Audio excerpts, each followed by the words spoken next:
Face has dropped on a new edition of Soccer Down here. It's December 17th. It is, I don't know, it's not decision day for Charlotte because I think the decision Decided has been day? made. Announcement day, it is excitement day, it is Charlotte, North Carolina joining Major League Soccer. 10 o'clock is the event start in Charlotte. We're going to try to bring a little bit of audio from that event for you guys this morning. Felipe Cardenas will be joining us ahead of that at 9:30 to talk about the Argentine U23 squad that Ezequiel Barco is not a part of. Felipe was able to speak to an Atlanta United club spokesperson and get information on why Barco is not part of that. And there are other players who are not part of that as well. And we get into a little bit of that reasoning, some of the rumors out of South America about players coming, going, moving from here to there because it's silly season. It is craziness with the international side of things. And John, we had a bunch of announcements over the last couple days that we haven't had a chance to dig into just yet. Yesterday, Diego Valeri back in Portland, and it's on a TAM deal. And this is what the club was trying to make happen to open up a designated player slot. They wanted to keep Diego Valeri in a very big way, but they also wanted to make it work from a TAM perspective. They're able to do that. He's locked up for multiple years with the Timbers, could potentially be ending his career there. And now Portland can go out into the market and add a big player to get even better. Yeah, and we all remember the end of the season and all the emotion that was tied to Valeri and waving goodbye on the off chance that he wasn't coming back and all that. But yeah, I mean, now you've got Valeri coming back and you have the capability to have his veteran presence there. It's on a TAM deal. And now you can sit there and chase after the larger money guys that can help you stay at the top and get back to where you want to be when it comes to the Western Conference. So that's a big piece of business for me for Portland when that came across in the emails yesterday. Well, and then back that up with a report that came out of Brazil later yesterday. Leo Gomes of Radio 98.3 in Belo Horizonte, 28-year-old Colombian right winger / forward, mostly on the wing, but he can play up top as well. Yimi Chara, Diego. Yes, he is Diego Chara's brother. He's 28 years old, valued at about $3.5 million by Transfermarkt. He's currently at Atletico Mineiro. He is being linked, according to Leo Gomes, with a move to the Portland Timbers, and he would be that designated player that would replace Diego Valeri in that slot, but also replace Brian Fernandez in the way that the team plays. A little bit of that missing piece that could solve some of the issues that the Timbers had last season.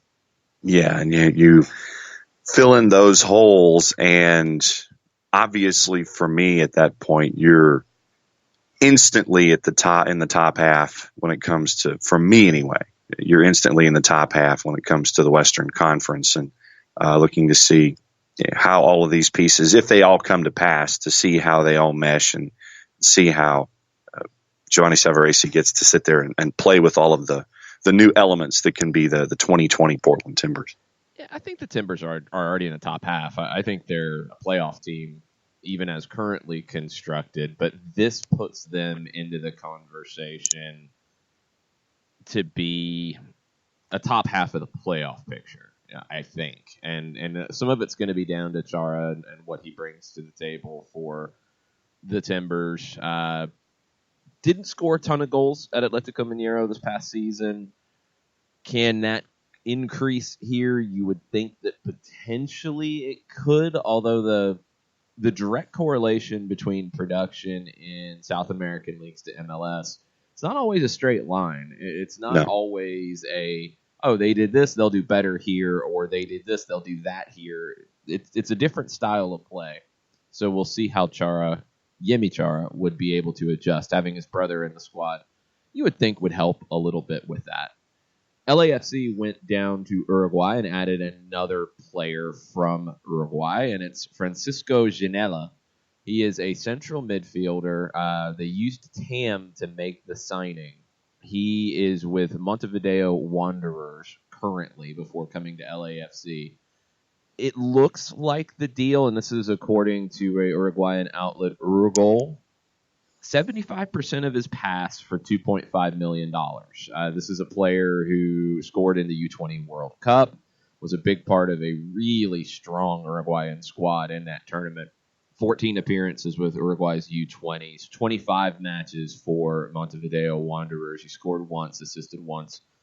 Looks like a box-to-box midfielder from the little bit of clips and highlights that I've seen. Doesn't really solve the issue with the six for them, but he gives you another two-way midfielder. And if LAFC just continues to stockpile that type of player, you're going to have a midfield that was very similar to what you had this year. You know, you're going to have a midfield with Atuesta, with Kay, with Blessing, now with Janela in the mix that can perform all of the different functions. And that can be really good and really difficult for opponents to deal with. We also saw in the postseason they didn't have that bite, maybe. And that's going to be the question about Atuesta and Janela for me is, can they take that jump and give you a little bit more of the defensive midfield role when it's needed? And I know Bob Bradley doesn't want to have a team that is so rigid, which is a wonderful thing to aspire to. It's great when it plays well and everything comes together the right way. It's awesome to watch. But it can also have some defensive frailties, and that's cost them in some big moments. I'm very curious to see how another top young Uruguayan player, you add him to Rossi, he played with Brian Rodriguez at the U20 World Cup, should fit straight into the squad. And does he give you something a little different? That's what I'm going to be looking for out of him. Yeah, and you mentioned midfield. I'm still looking at the back line and in the net for me. It's like, all right, so this one's in the barn. How are you going to address the issues at the back? And so for me, what issues in the back? The age that we've seen last year, lack of depth when it comes to the roster in general. Age. Let's update on where LAFC is, because age is a very different conversation now. That's not an issue. You don't have Jordan Harvey and Steven Beitashour, 30-plus years old, on the outside backs anymore. Both are gone. Diego Palacios, who was a huge capture. I mean, this was a player that Barcelona was trying to get. He's going to be your starting left back with Mohamed El Munir backing him up. You're good on the left side. The right side is a question. Tristan Blackman right now slides into that. We haven't seen him in a starting role in this league just yet, although he played a good bit last year, playing on the right, also playing in the middle. In the middle, you have your two center backs coming back, and you're not really too worried about age here with Walker Zimmerman, with Eddie Segura. You have Danilo Silva as a reserve. So you have 6 defenders. You need some more depth, maybe another utility or an extra center back and an extra right back. I think that's what you're looking for. It's not so much the defense as a whole, it's goalkeeper, because Tyler Miller's out of contract. There was talk about him going to Portugal. Haven't heard any updates there. Right now, it's Pablo Cisniega as your only goalkeeper on the roster. I don't think he will be your starter going into the season, and I don't think that's the intention. So there's no need to even go there at the moment. But who will be? You know, are you going to go out into the international market? Are you going to look at the trade market? What is Bob Bradley going to do in goal? It's not the back line necessarily, because I think Blackman can step in and be the right back that they need.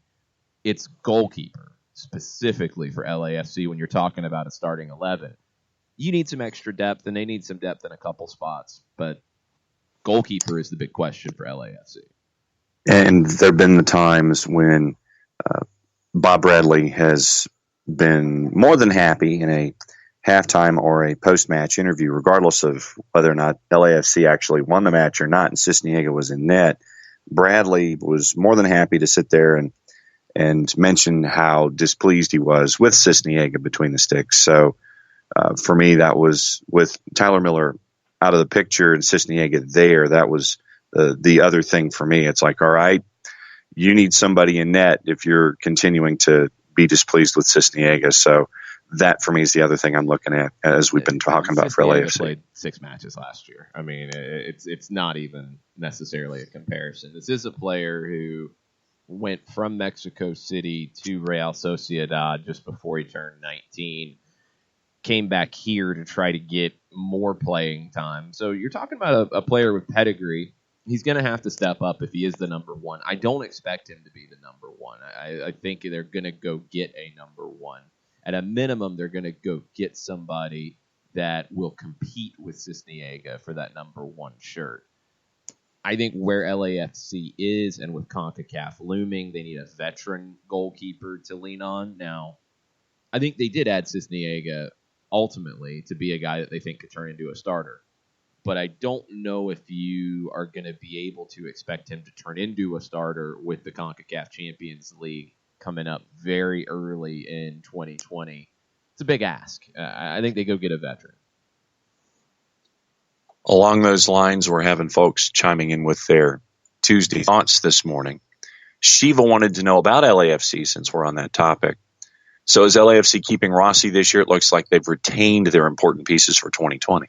Nobody's expected them to keep Diego Rossi for this year. The window in Europe hasn't opened yet, so there's no way to even get to that point about this guy's staying, this guy's being kept in these types of situations. They can't go anywhere just yet.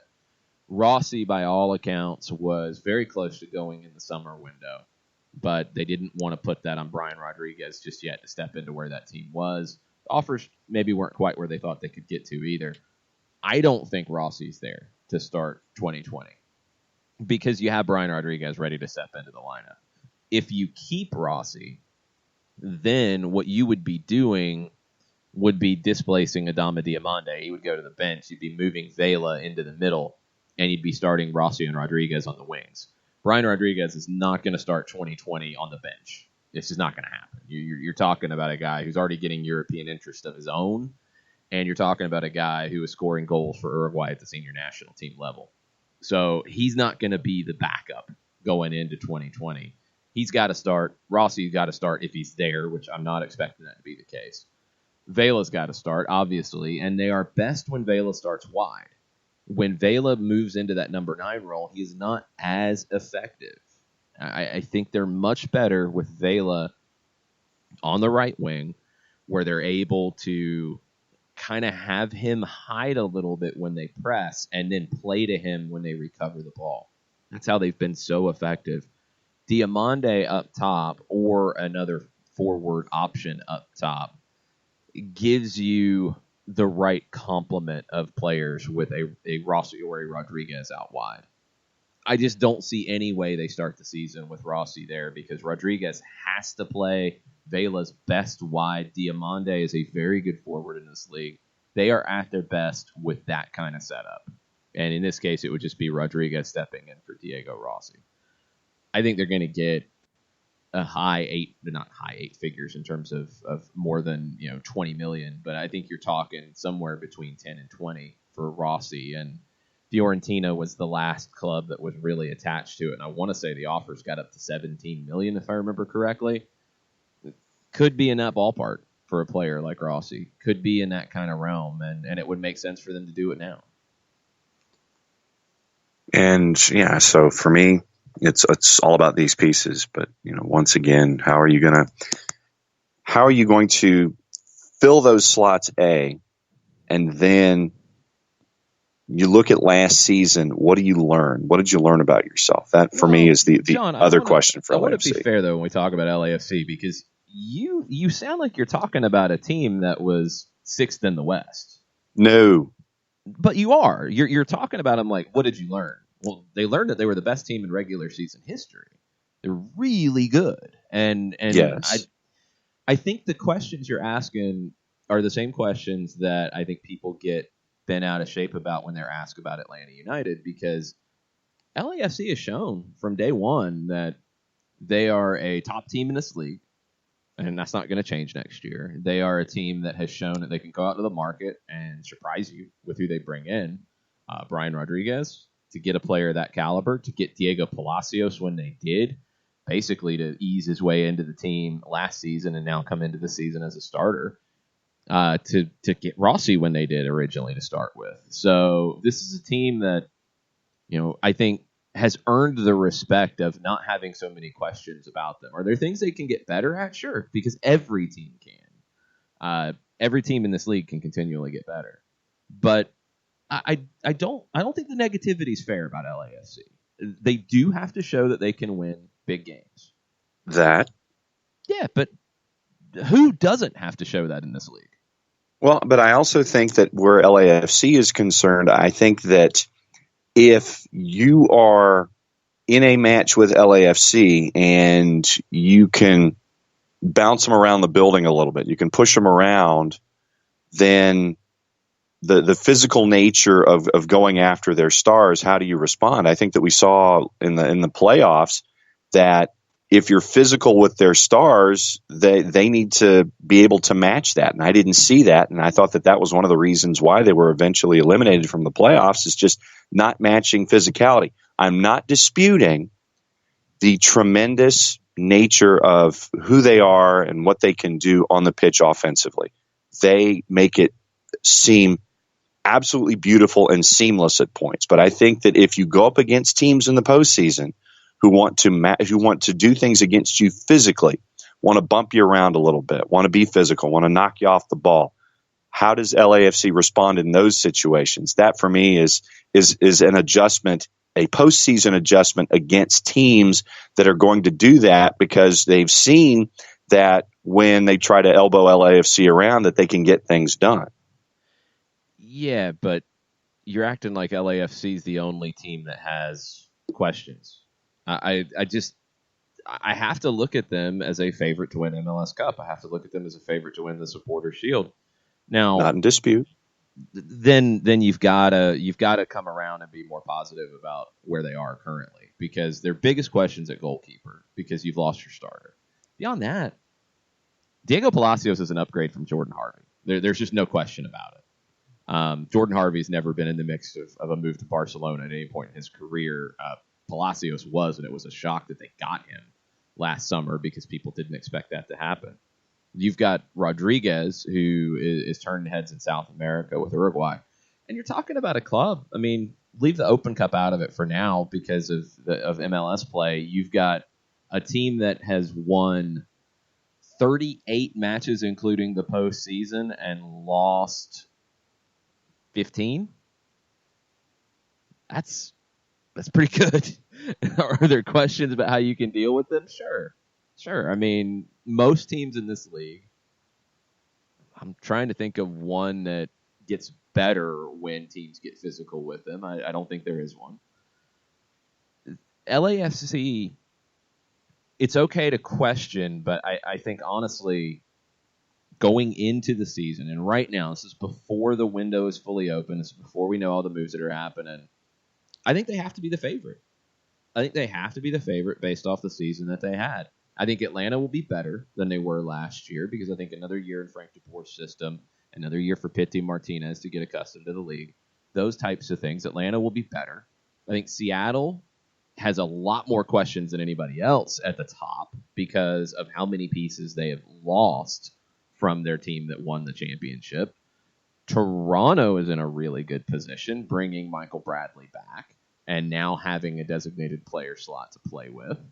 Portland with a designated player slot to play with is in a really good position, but I think it's hard to say anybody other than LAFC as the favorite, going into the season as the best team in MLS. So, my biggest thing for them is goalkeeper, because I think they need to go veteran. If they go into CONCACAF with Cisniega in goal, unless there's a big jump from him in training camp, that's their letdown at the moment. The physicality, yeah, that's something they're going to have to show they can handle better. The lack of a true number 6, somebody's going to have to be able to step into that role from time to time. But that's where we're getting into like finishing pieces. That's where we're discussing the icing on the cake, not the cake itself. The cake is pretty freaking good when it comes to LAFC. Like I said, I'm not disputing LAFC's capabilities on the whole. It's more of a game situation in the postseason and how you respond. That was my biggest point. Plus Cisniega and goalkeeper. So those are my questions about LAFC. God, when we get into Seattle, you might get banned from Seattle, Washington. Period. They might not allow you into the Pacific Northwest with that. Nuhu would be my number one question.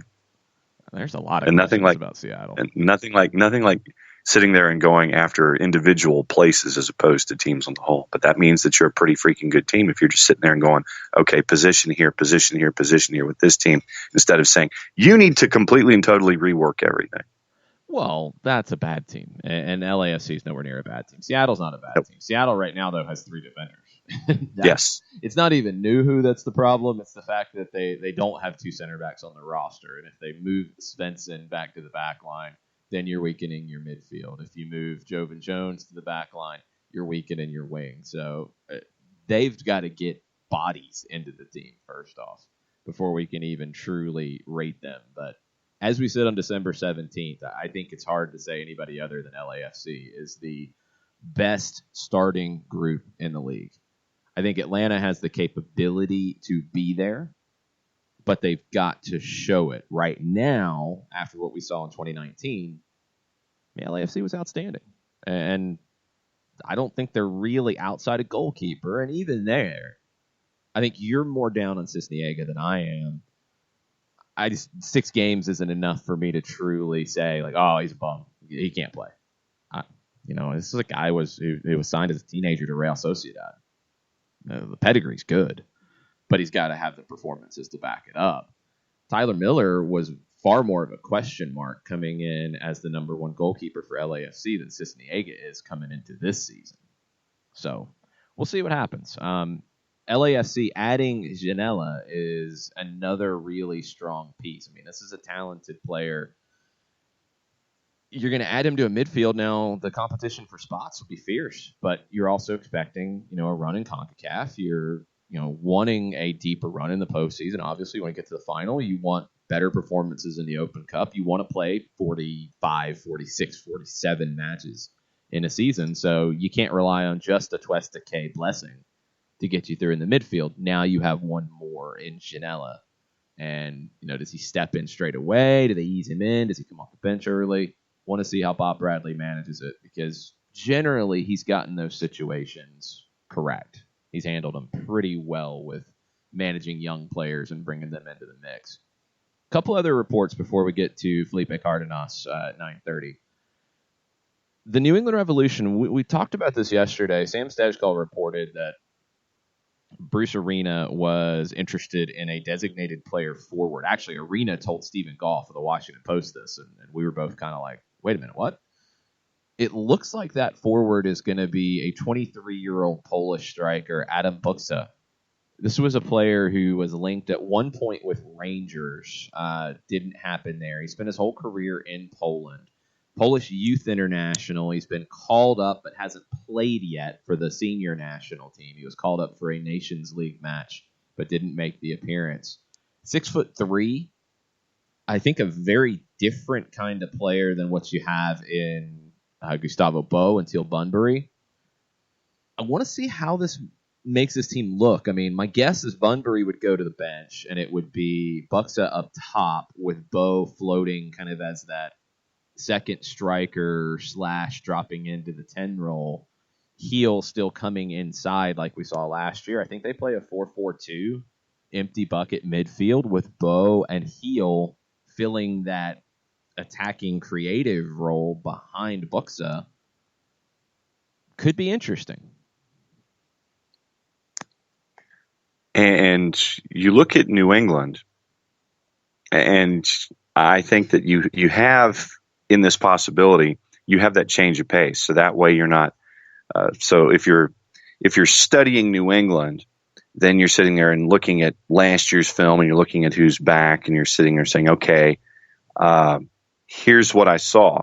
And then you bring in something like this, a 6'3" guy who could be a change of pace for you in Buksa. And all right, how does this integrate? Change of pace, though. Like you're not bringing in a designated player striker to be a change of pace. He's coming in to start. No change of pace with that type of outlay. It's not. Oh no, sorry, my phraseology was wrong. In the sense of body type and dynamic and play style. It wasn't something where it's not change of pace. It's adding another element. And the thing that's important here is you add a player like this, and this is where my question marks start flying. Is okay, how does he fit into a team that looks like its top players around him are going to be Carlos Gil, Gustavo Bo, Christian Pinilla. Is he going to be able to fit into that group seamlessly? Because you're talking about Ecuador, Portugal, and Argentina, and Poland, and he's never played outside of Poland. So, it's a player who's been in demand, but that's a big change. So how is it going to fit? It's not so much like I don't think you can look at it as a guy who's going to start in terms of a change of pace. I think it's how does he change the way that they play, or does he? Is he just an upgrade from Teal Bunbury? Maybe, but I just wonder how he fits into that group on the field, considering he's never played outside of Poland before. So then I guess the way that I should have phrased it is stylistically, how does he fit considering what we saw last year? Yeah, I think what we saw last year at the end is the way that they'll come into the season, because they haven't really added a right winger to move Gil into the middle consistently. And if you're adding another forward, you're not going to drop Gustavo Bo to the bench.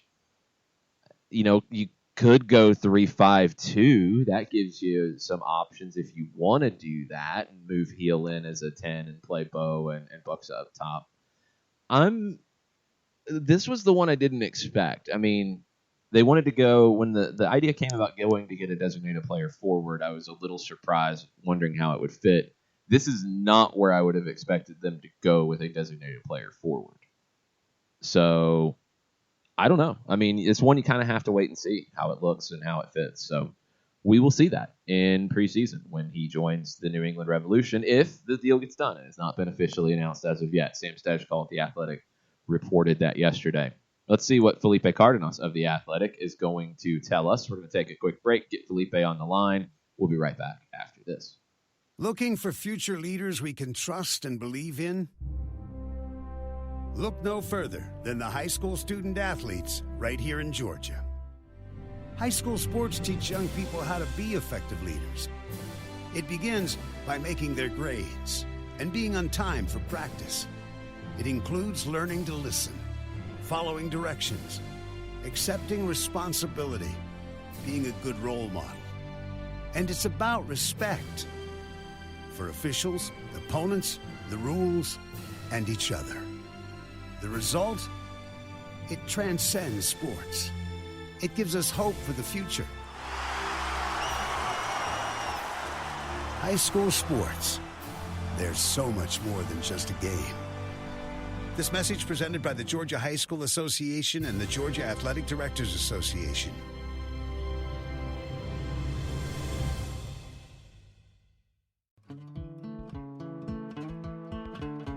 Today's show is presented by Appolinsky & Associates, personal injury lawyers with over 30 years of experience, supporters of Atlanta United, Faction, and Inter-Atlanta Youth Football Club. If you've been hurt in a wreck, contact Steve today at steve@aa-legal.com or call in 24/7 at 404-377-9191. The initial consultation is free. We know that every driver is different, and a one-size policy does not fit all. That's why Country Financial offers a variety of discounts, so you get the coverage you need and the savings you deserve. From good driver to good student, multi-policy to multi-car, we've got a discount to suit every driver. Call Jason Wright at 678-568-6871 today to see what you could save. On Facebook at Jason Wright Agency or by phone at 678-568-6871. Discounts vary by state. Policies issued by Country Mutual Insurance Company, Country Preferred Insurance Company, or Country Casualty Insurance Company, Bloomington, Illinois.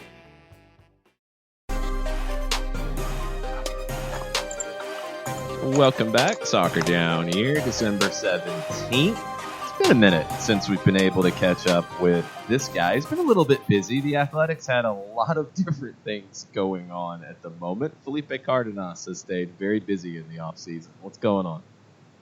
Hey, what's going on, guys? Let me just say one thing. I love when you guys go back and forth. I love it. I love the discussion. It keeps me engaged. But, like, where's the Christmas spirit? Where is the Christmas spirit? It's Where's 17th. the love? We still got like a week. Oh, Dude, my gosh. yeah, we got a week I here. haven't even watched Charlie Brown Christmas yet. So You guys I haven't seen Die you guys Hard are, this one. right now. You're confirming exactly the issue that I'm having with Atlanta and its Christmas spirit. I'm driving around Atlanta and I barely even see any lights. I don't know what it is. Then you're in the wrong neighborhood, sir. That's true. It doesn't feel like Christmas right now, though. Like I think some of it is the weather is just so weird and strange. Like it'll be 30, then it'll be 60, then it'll just like right now it feels like September, I guess. Yeah. I agree. Well, it's going to keep dropping. Jason would have to hang upside down because of it going from 30 to 60 to 30 to 60 because his sinuses go into complete and total rebellion. Yeah, Mother Nature is trying to destroy my sinuses with this ridiculous weather these days. Well, I'm ready for Christmas. That's all I got to say. That's all I got to say. I need to watch Emmett Otter's Jug Band Christmas, I guess, to get into the spirit. Yeah. Good call. I've been watching a lot of mob movies, not to like go totally off tangent on a tangent, but I've been watching mob movies to get ready for Christmas. I don't know why. That's okay. That's an interesting track. So we're not in the Christmas spirit. You're over here watching mob movies. All right. I know. Well, I watched The Irishman. I thought it was excellent. So now I haven't watched that yet. I've heard lots of. Was it like 9 hours long? It's 3. It took me 2 sittings, but it was well worth it. It's an excellent film. Okay, that'll be on my list for the next couple of weeks. One person who is not on a list is Ezekiel Barco.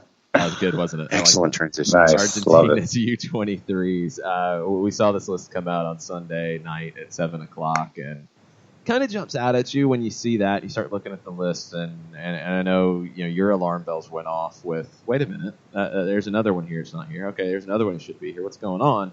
And you got a statement out of Atlanta United that CONCACAF, preseason, all that stuff factors into it. And Barco's not the only one who's going to be missing out for Argentina's U23s. Yeah, and I think you covered it well yesterday. I was listening to the show yesterday, and I remember when I wrote my last piece on Barco, on the fact that now, in my opinion, I just think it's a matter of time. He's going to Europe. He's going to be Atlanta United's next transfer out of MLS. The next big money transfer. I don't think he's going to reach Miguel Almiron prices, but he's going to be up there. And I remember when I was writing that story, just doing the research and kind of going back and looking at his career, I read that. I mean, obviously he's up in the U23s. He's a fixture for Batista's side at the U20 and U23 level. He's earned that. I mean, I think that's one of that's part of his trajectory. He's already when he's on his shows in Argentina, when he's going on and being a guest on these shows, he's being asked about the senior Argentine national team already, that he's closer, that it's part of his aspirations. So, he's a big deal at that level, at the U23 level. And so it was interesting to not see, but I remember, like I said, doing the research that, like you mentioned yesterday, the clubs they're not obligated to allow these players to participate in these types of tournaments. It's a big tournament, obviously, because it's the South American Olympic qualifying tournament. There are some big players that are taking part for their respective national teams. I just heard you guys talking a lot about Atuesta. He's with the U23s for Colombia. I believe Segura is too, the center back for LAFC. So it's big. But I think when you look at a team like Argentina, they have so much talent. They have the luxury of letting guys sit out the pre-qualifying tournament with hopes that they should be one of the teams that gets out of South America.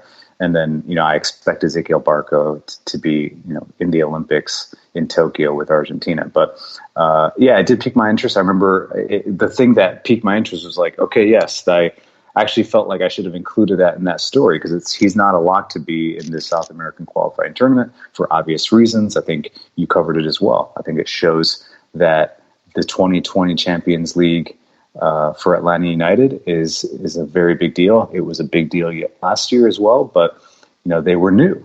They were new to the experience. They had a new coaching staff, and I think one thing that Atlanta United really wants to avoid is just the start that they had last season. That's probably the number one objective right now. The same objectives that they always have is winning as many titles as they can. I think it's refreshing for a club like Atlanta United to come out and say that we want to win every trophy that we are competing for. But I think the one thing that they're really, really focusing on is just avoiding that big slump that they had to kick off the 2019 season. So then let me bring in the other side of the equation. And we mentioned Atlanta United and their goals and aspirations. The Tati Castellanos situation with NYCFC. They're in CONCACAF Champions League. You would think that they would want the same things, but what's your vibe on why NYCFC let Castellanos go in as opposed to what Atlanta United decided with Ezequiel Barco? Yeah, again, I thought what you and Jason spoke about yesterday was pretty on point. I think NYCFC and Atlanta United are in two different moments in their trajectory as clubs. Atlanta United firmly now established as a perennial contender in MLS. I think even before they kicked off in Herediano last season for the CONCACAF Champions League, they were a favorite for the CONCACAF Champions League. I mean, that's what comes with the brand and the crest for Atlanta United. And NYCFC isn't there yet. They haven't won an MLS Cup. They're a good team. They showed throughout last season that they can be one of the best teams in the East and in MLS. But it gets to a point where you need to deliver. So I think that's one thing. I don't think they're exactly, Atlanta United and NYCFC are exactly in the same spot as far as, how serious are they taking these tournaments? I think, New York is going to take the tournament serious once it kicks off, obviously. But like you guys mentioned, they don't have a coach yet. They're probably still not sure who's like every team, who's going to be back, who isn't. I think Tati Castellanos is a guy that is just now starting to get these opportunities with his national team, with the U23s. Barco is, like I said before, he's an established U20, U23 national team player. There's absolutely no doubt about that. Like, he was one of the big names that was not called up for what we just talked about. Castellanos wasn't even mentioned in the reports. He's like a guy that I think he's respected in Argentina because he's a young player. He's a good player, but he needs to deliver still at that level in order to be considered one of these guys that keep your eye on him. And I think I mentioned this we were DMing Jason and I think for Castellanos it's a big opportunity for him to be. In a big South American tournament, there are still scouts that are going to be at these tournaments. It's an opportunity for him to show types of, the talent that he has. Barco, it's what I wrote in the piece on him. Like, he's shown enough already, to be honest with you. Like, he can still, let's say he stays in the first half of 2020 for Atlanta United and just, I don't know. Let's say he continues the work in his best moments in 2019. Let's say he stays there, which was really good at times. That I don't think that's gonna just raise his price tag. Like, I think Barco is already a confirmed talent. He has been for the last 2 years. I think in MLS, him crushing it in MLS, in my opinion, isn't going to just make. Okay, now all of a sudden he's a $30 million player. I think he's already a $20 million player if the right team in Europe, goes for that price tag. But to compare Castellanos and Barco, I think they're two players that are. Castellanos is trying to catch up to Barco as far as the types of accomplishments and big moments that Barco has already had. You mentioned NYC, and I want to get into the managerial situation around the league. NYC's in this mix. Chicago's in this mix. Miami, according to our friend Jillian Sakovitz, they'll make their announcement by January 1st, and it is still the same person that was involved in the expansion draft somehow. So what do you think the holdup is in these different situations? Because all three teams are big market teams, and you would expect them in time to be big teams, but it's December 17th and they don't have anybody in charge yet. Yeah, so something that Paul Tenorio said on the Total Soccer Show, I believe it was last week, maybe Thursday or Friday, what's changing a bit in MLS, and what happens when you're a team like Inter Miami, is that you're going after the top managers in the world. You're not fishing for a guy that was just fired in MLS and now he's available. Like Inter Miami went for the best managers in the world. They went and spoke to Marcelo Gallardo, who is no doubt one of the top managers on the planet. They spoke with Roberto Martinez, according to Taylor Twellman and his reporting.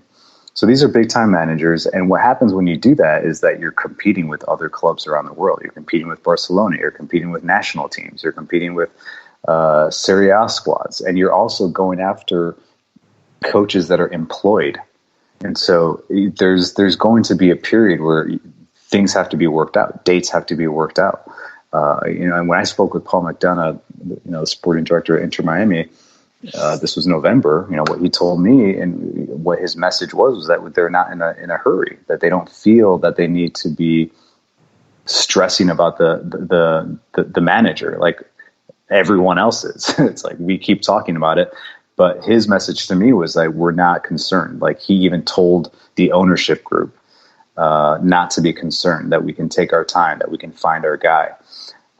So I think with Inter Miami, the concern is that you just look at the previous two expansion teams, like Atlanta United and LAFC, and they had their managers in place well before December. Okay, things were moving with plenty of time to build a roster. I think Tata was much more involved. He was at the draft. It was a different type of situation, and it was a different type of dynamic. It was a coach. Tata was a guy like the famous story of having the portfolio of his his documents of MLS and the players and the opponents and all that. Like he wanted to be involved. Again, he was available though. So I think NYCFC and Inter Miami are going after guys that are considering other options, and that's what happens when you go after the top managers in the world. So.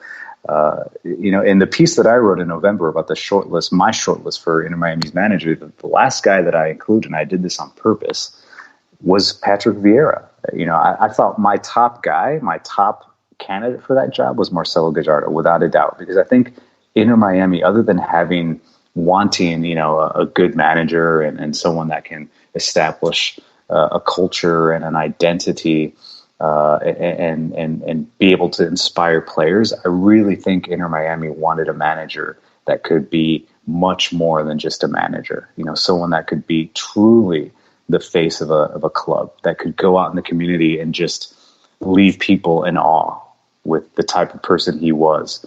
And that's Marcelo Gallardo. That's what Tata did here too. Tata was that type of guy. He was beloved. He was this figure that was well respected. He had this personality, and I think Inter really wanted that. That's why they went all in on Gallardo. But for me, Patrick Vieira was another guy that fit what they're looking for. Played at the highest level, played in Champions League, played in World Cups. Hasn't managed at the highest level, which was one of their criteria, but he's very well respected in MLS, and so. Paul McDonough mentioned in another interview that the way NYCFC kind of managed their roster in the last few years with having young and veteran stars was something that they wanted to do. So that immediately for me was like, okay, well, Vieira is probably an option. So we'll see. New York City, another interesting one, because now Giovanni Van Bronckhorst has other options as well. He might be sitting next to Pep Guardiola before he's sitting on the touchline in New York City. You mentioned Inter Miami, and Nashville SC signed a Colombian center back, Miguel Nazarit, yesterday. When it comes to these two expansion sides coming in, do you have a gut as to where you think we all know what their expectations are, but do you have a gut feeling as to how they may perform in their first year in the league? Well, I think Colombian players have always shown, historically an ability to play well in MLS. It's a league that they don't typically have trouble adjusting to.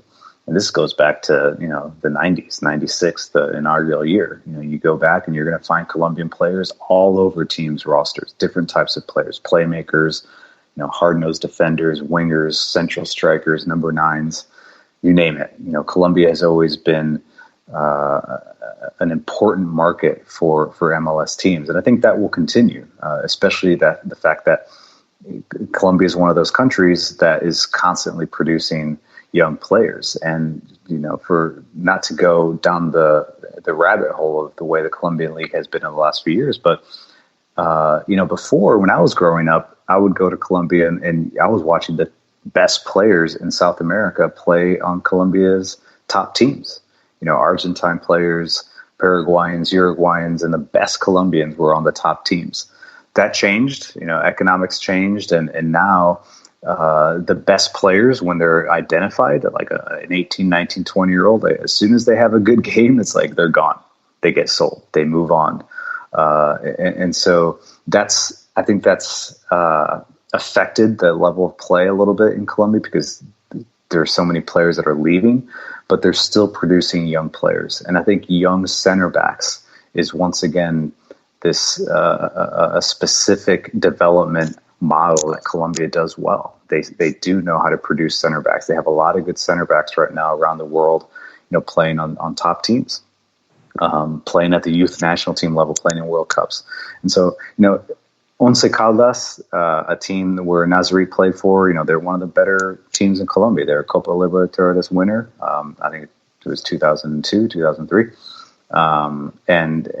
These are players that are going to be fast, physical, technical and tactically, smart. They know how to play. And I think especially they know how to play physically.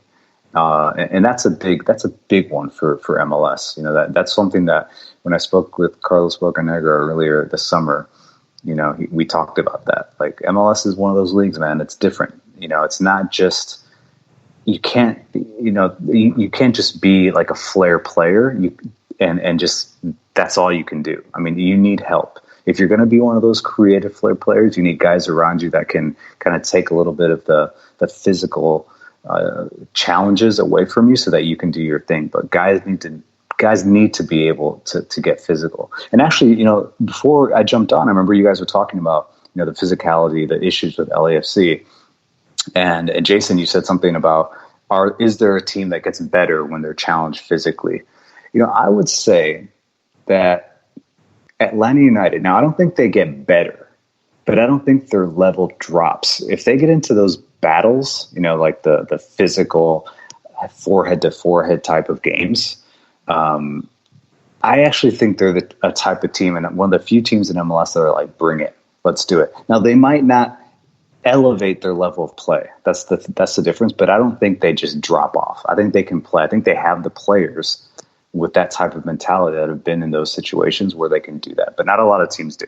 Yeah, Campeones Cup showed that. It's maybe not just the physicality, but the intensity of the match. Yeah. They definitely rise to the occasion in those moments.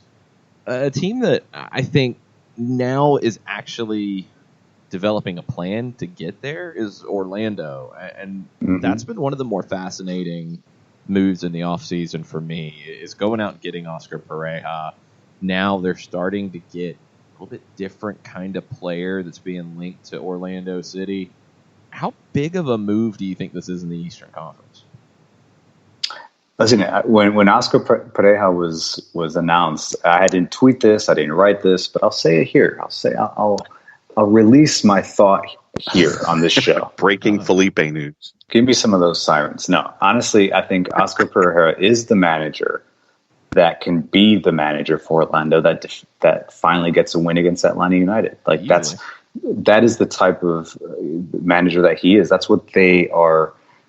That's what they signed. That's what they signed up for. A guy that can motivate players, that immediately can establish a culture, which is something that Orlando that's their biggest problem. And I go back to the guys that I work with, Paul Tenorio, that covered the team extensively when he was in Orlando. And just, listening to his stories, listening to him do interviews, and it's a front office issue. It's not necessarily what happens on the touchline, but what happens in the front office. The uncertainty, the fact that they flip coaches so easily, that affects the players. That affects what happens in the locker room. There's no continuity. And so I think in order for Orlando to be that type of team in the East that is consistently, in the top four, they need continuity. They need a culture. They need a manager that believes in that and that knows how to do it. And that's Oscar Pareja. He did it in Dallas. He believes in that, he's one of those guys that's very important to him. There are coaches that are just like, give me my whiteboard. Let's go out and train. Let's watch video. And there are other coaches that can do that, but also before they even get to that point, before they're even in a video session with players, they're like, this is us. We're a family. We this is where we're going, and we're going together, and we're holding hands. And whoever doesn't want in, I'll find you a new team. But this is us, and that's him. I think it's a big deal for the league and for the East to have a manager like Pareja back in MLS, because he's one of the better, molders of men, if you will. And so that's something that I thought about immediately. Is that okay? Now I think. Because, Orlando's been close in matchups with Atlanta. They've come close. They've had good games. They've played well. But it's almost as if that when they lose that game, the manager's in trouble. Done. As soon as they lose to Atlanta United, hot seat just gets turned up right away. And that's not going to happen anymore. I don't think that will happen with Pareja.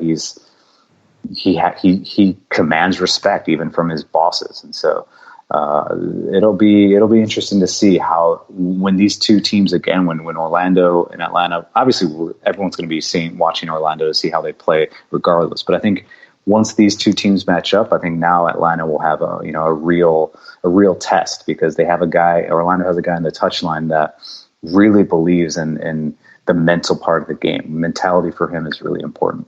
I think it's important too for Orlando to make this move when they did, because you have Miami coming into their south, and now Atlanta's going to have some other rivals close by that'll start to drag that attention away in Nashville next season, and looks like Charlotte for 2021. That announcement's coming up in the next 5 minutes.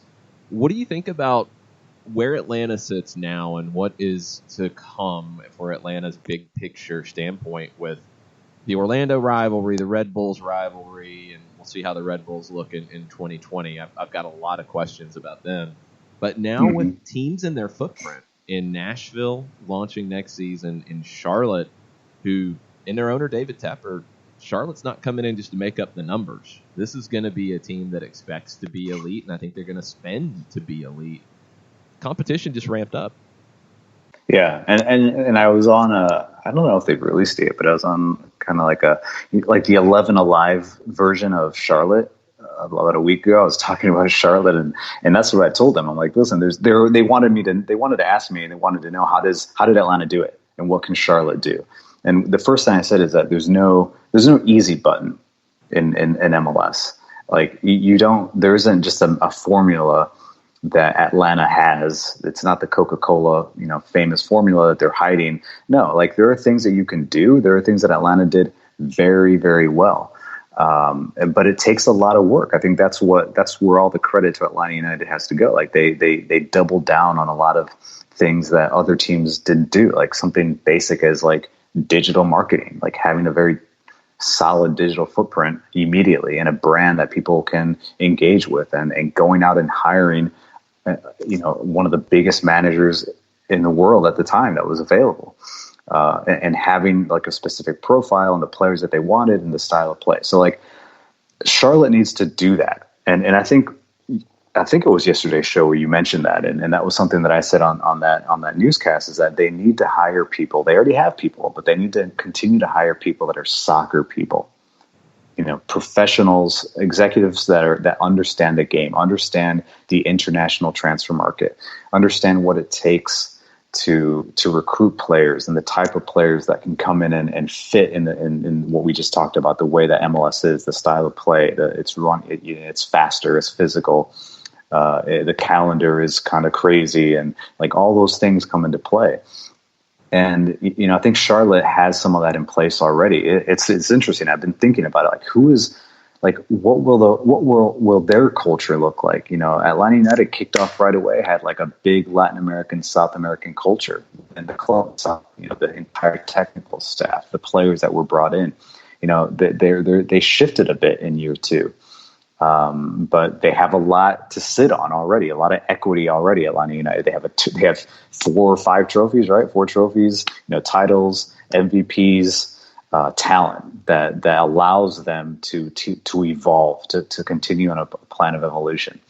And so Charlotte needs to look at that and say, if we want to be that type of club, they need to go all in right away. You can't dip your toe in MLS like Cincinnati, like Minnesota, and some of the other clubs, and then think you're going to be fine, because I don't think that's how it works anymore. You've got to come in and spend and consider yourself, a big club, because right now the bigger clubs are the newer clubs. They're the ones that want to spend money, want to bring in different types of players. And Charlotte can do that. But I've thought about that. Like, who will their manager be? What type of culture are they going for? But to answer your first question about Atlanta United, yeah, it's increased competition. I just think that was going to be part of the story for Atlanta United, because it's a lot easier to replicate success, and they had so much success early on. Now you have teams like you mentioned, Jason, Inter Miami, already going full on that road, because you have a guy like Paul McDonough that understands how to get players in Argentina and South America, how to go down there and make deals and convince guys that this is a place where you want to be. This is a league that you want to come and play in, because it's a huge springboard. It's your trampoline to a bigger club. And now Orlando, having a Colombian manager, a manager that has been in Mexico, with a lot of knowledge of Latin American players and the culture. And so Atlanta has increased competition now. That's just how it is, and they need to get prepared for that. And that was part of the interview that I had with Jonathan Spector in his new role as, head of international recruitment and player development. It's essentially a big scouting role, and he has a big role. He has a big job to do, and because now they're not the only team that's going to go recruit these players in MLS. Like, now Atlanta United is an established brand, but there are other clubs that they're going to be competing for. And now players understand. Now players know, like, what is it truly like? Is Atlanta United my best fit? Maybe it's Miami. Maybe it's staying in South America. Maybe it's going to Mexico. So, like, all these things are starting to play, and it takes a lot of talent identification, evaluation, assessment, and judgment.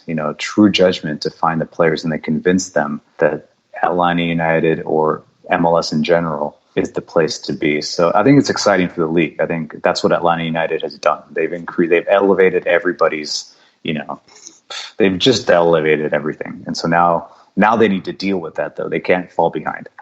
Yeah, with all of this stuff going on, Felipe, you're not going to be able to take much of a Christmas vacation. All right? Get it now. Well, I'm going to just a few days. I'll be in Indiana, but yeah, I'm sure my wife will be giving me side eye every time I take out my phone. But we'll see. You're gonna have to have the phone, the notifications on. You're gonna have the laptop at the ready to file another story, because I think the off season is gonna really start to ramp up here quickly. I agree. I'm taking my laptop, so all right, it's gonna be I'll fun. be ready. Well, enjoy the holidays if I don't talk to you between now and then, and we'll be catching up with you very soon. All right, guys. Merry Christmas. Merry Christmas. Merry Christmas. All right, we're going to take a quick break. Things are about to get underway in Charlotte with their press conference. We'll join a little bit of that. Our friend Mitch Northam from Pro Soccer USA was outraged that they were not playing the baby and they were playing Florida-Georgia Line at the announcement, which I would be outraged too. I'm with Mitch on this. We're going to take a quick break and see what they play next right after this. A ranger station. I'd like to report a bear hug. Okay. I put out my campfire and Smokey Bear hugged me. So you drowned the fire, you stirred it, drowned it again, and felt that it was cold? Uh-huh. Yep, he's just letting you know you did good. Bear hug from Smokey Bear. Status update. I'm gonna let you go now. There are many ways to start a fire, but one sure way to put it out.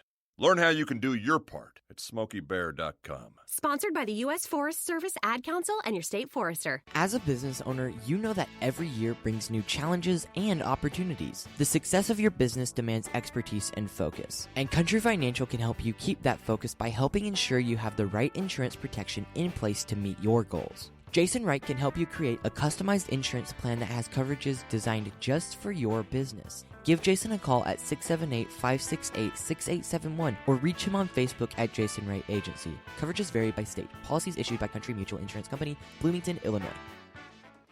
This is what matters. This is beyond X's and O's. This is the difference mutual respect makes. This is what character looks like.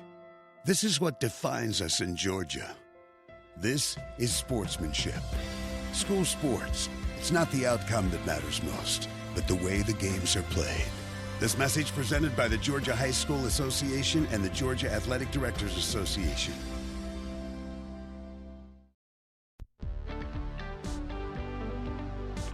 If you've been hurt in a car wreck, contact my friend Steve Apolinsky of Apolinsky & Associates. He's been representing individuals for over 30 years throughout Georgia and Alabama. Email him at steve@aa-legal.com or call him 24/7 at 404-377-9191. The initial consultation is free.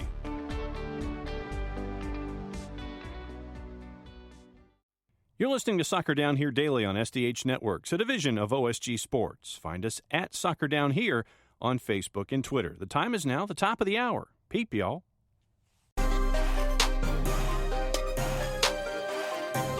Welcome back. Hour number 2, SDH, on a Tuesday Thoughts edition of the show. Things are about to get underway in Charlotte. People are headed to the podium now.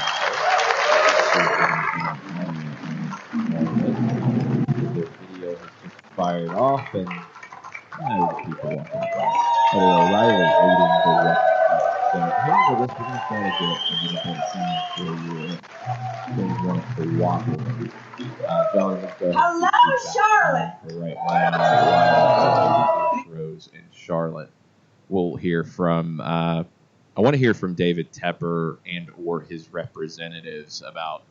Let's see if they give us a little bit of what we were talking about with Felipe in the last segment. What that vision is. What Charlotte as an MLS club is going to be. How do they envision what this looks like in 2021 and beyond? And that's my number one question, because we know the money's there. We know the resources are there. We know that the excitement is building. All those things are fine.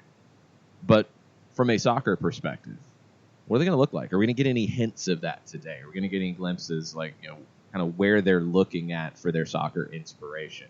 That's one of the things I'm looking for out of this event today.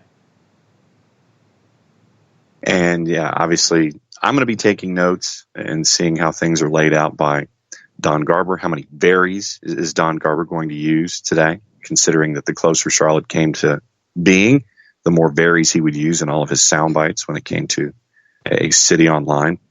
But yeah, I'm looking forward to hearing what particulars, if any, are dropped in, philosophy, things like that, because of the 9 figures that the city has decided to add to the kitty to make sure that things are turned pretty quickly, and that David Tepper gets the financing that he's looking for to turn Bank of America into the home for MLS Charlotte.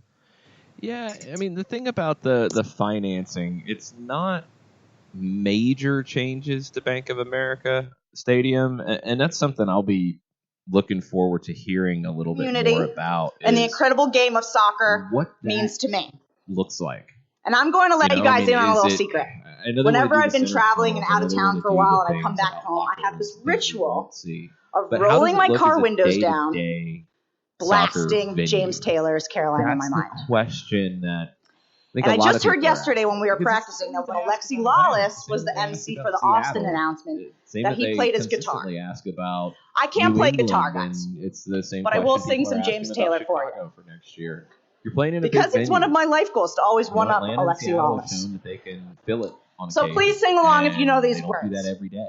In my mind, I'm going to Carolina. 30 to 50,000. Can't you see the sunshine? Bank of America. Can't you just feel the moonshine? And ain't it just like a friend of mine is big to enough, hit me from behind?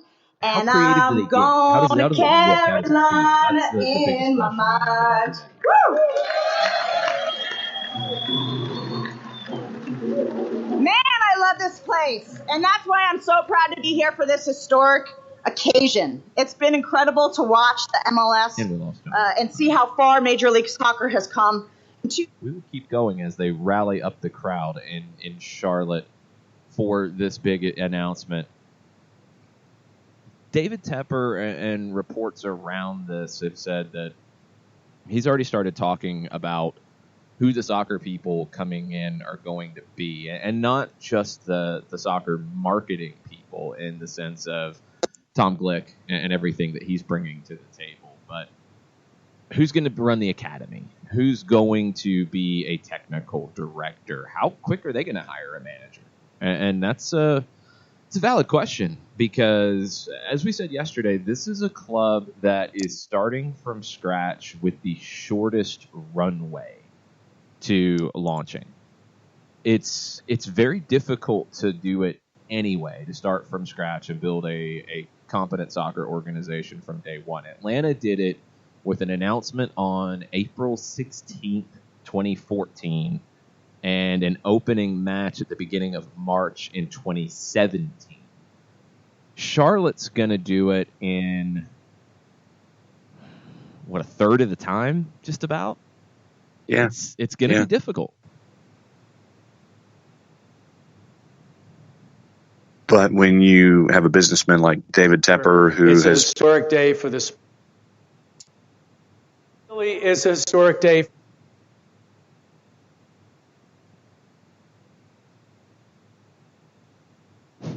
It's no surprise. There we go. Go ahead, John. Sorry. Yeah. You dropped it. Just when you see someone like a David Tepper who came from lane 8 very, very quickly, and in 7 months, when we drew in the math yesterday, has gone from being interested to having it on the board. I don't think that David Tepper is going to back down from any timetable. Yes, things have happened quickly to get to this point. Yes, things are going to continue to happen quickly to get onto the pitch. But I think that any good businessman who understands a challenge and sees it will know what resources are needed to be placed into a situation where his newest business venture can be successful off the jump.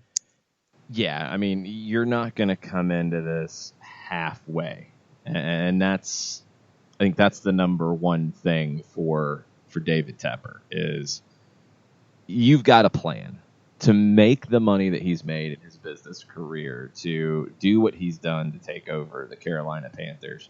3 years, the league will welcome 5 new teams in Miami. With this, what is that plan, and how quickly does it reveal itself to us?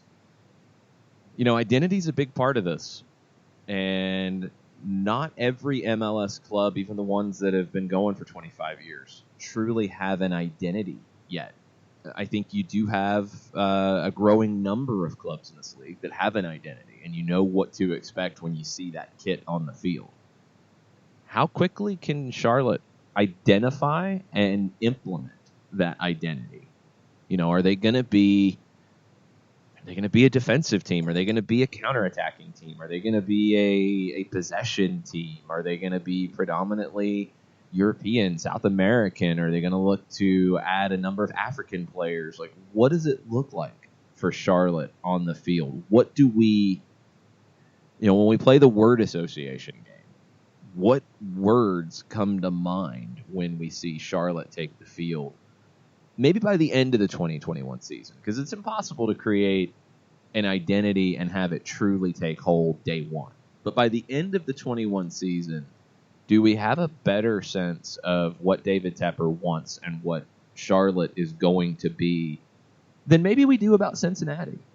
Cincinnati went through their first season really without an identity until the very end when Ron Jans took over and you started to get a better sense of how Cincinnati would play under him. It was all over the place early on. Nashville, are we going to get that sense? Miami, are we going to get that sense by the end of their first season? I think with Atlanta, we did. I think we knew what Atlanta wanted to be by the end of that first season. Now, as Felipe said, they've added pieces to it. They've added layers to it. That identity is maybe not as much of a straight line as it was at the end of 2017. Orlando really hasn't ever gotten it. New York City, it's come and gone. I think since Pep Guardiola took over in Manchester, we have a better idea of what City Football Group aspires to be. And Dome Tarrant, I thought, created an identity with the way that his team played. Does that remain? We don't know yet. There's plenty of teams in the league. Chicago, we have no idea what Chicago is, what they're going to be. There's plenty that we just don't know. How quickly can Charlotte develop that? That's going to be... Identity doesn't guarantee success, but I think it really helps you get there faster. Yeah. I think what it does is it gives you that foothold of recognition, both from a fan base perspective. It's like, okay, we're going to play this kind of a style. Fans can gravitate toward what you want to do when it comes to putting a product out on the pitch. And then what it does is it continues to build that identity within the league itself. And so I think that it has a couple of different steps attached to it. But when you come up with that, okay, we're going to play in this way, then that way you can sit there and have that as almost a part of your knowledge base when it comes to the players you want to attract, the folks in administration that you want to attract, and the fans to have an expectation as to what it's going to look like out there on the pitch. It gives you a fallback. It gives, I think, people an idea, and it gives you a framework. Now, we've seen teams in this league and in other leagues that maybe don't have that identity, that have had success. But it feels like in those situations, oftentimes it's more fleeting. Look at Leicester City, for example, when they won the Premier League. Leicester City as a club, I don't think really has that identity right now. They haven't had it for a while. They didn't when they won. It came out of nowhere. They had that success. They won the title, and then they moved on from Ranieri the next year. And now Brendan Rodgers, for a period of time, has his identity. But is that Leicester City's identity? Not really. If he leaves, do they continue to play in the same way and be the same club? Don't know. Those are the things that are next level, and I think those are the things that are going to be very important as MLS clubs really start to focus on development. Because for me, those are the things that define how you see as the best way to develop players. And it's something that we've talked about with Tony Annan and Atlanta United's academy. It's all about control for Atlanta United. It's not specifically possession, but it's control of the match. They want to maintain control. A lot of that is limiting the opposition's chances. It's maximizing your chances. It's not risking things. It's all about control. And you can build a strategy of how you want to develop players from day one in that manner, and then those players fit the identity of the club. How does Charlotte go about this early on? That's one of the number one questions. The other part of identity, too, is the off the field, is the feeling around the club, is the atmosphere in the stands. And it's another thing that's tough to launch from day one. We see a lot of different fans that are on hand for this announcement in Charlotte. We've seen a lot of different groups pop up and lots of different people really come to the fore when it comes to what is soccer in Charlotte. I don't know if we'll really know that by the end of 2021 either. I think that's another element that takes some time. It's organic. And how quickly does that come together? It was something else that I think Atlanta was very lucky to have happen early on with the supporters culture and the feeling in the venue took hold early on. Can Charlotte do that? We'll have to wait and see. Yeah, and that's, for me, we all know what's going on, and we know that David Tepper is now coming to the podium. He's being anointed with the Charlotte scarf by Don Garber. They're going to display it for the photo op first and foremost. But here we go. So now it's my pleasure to welcome Charlotte to Major League Soccer as our 30th team.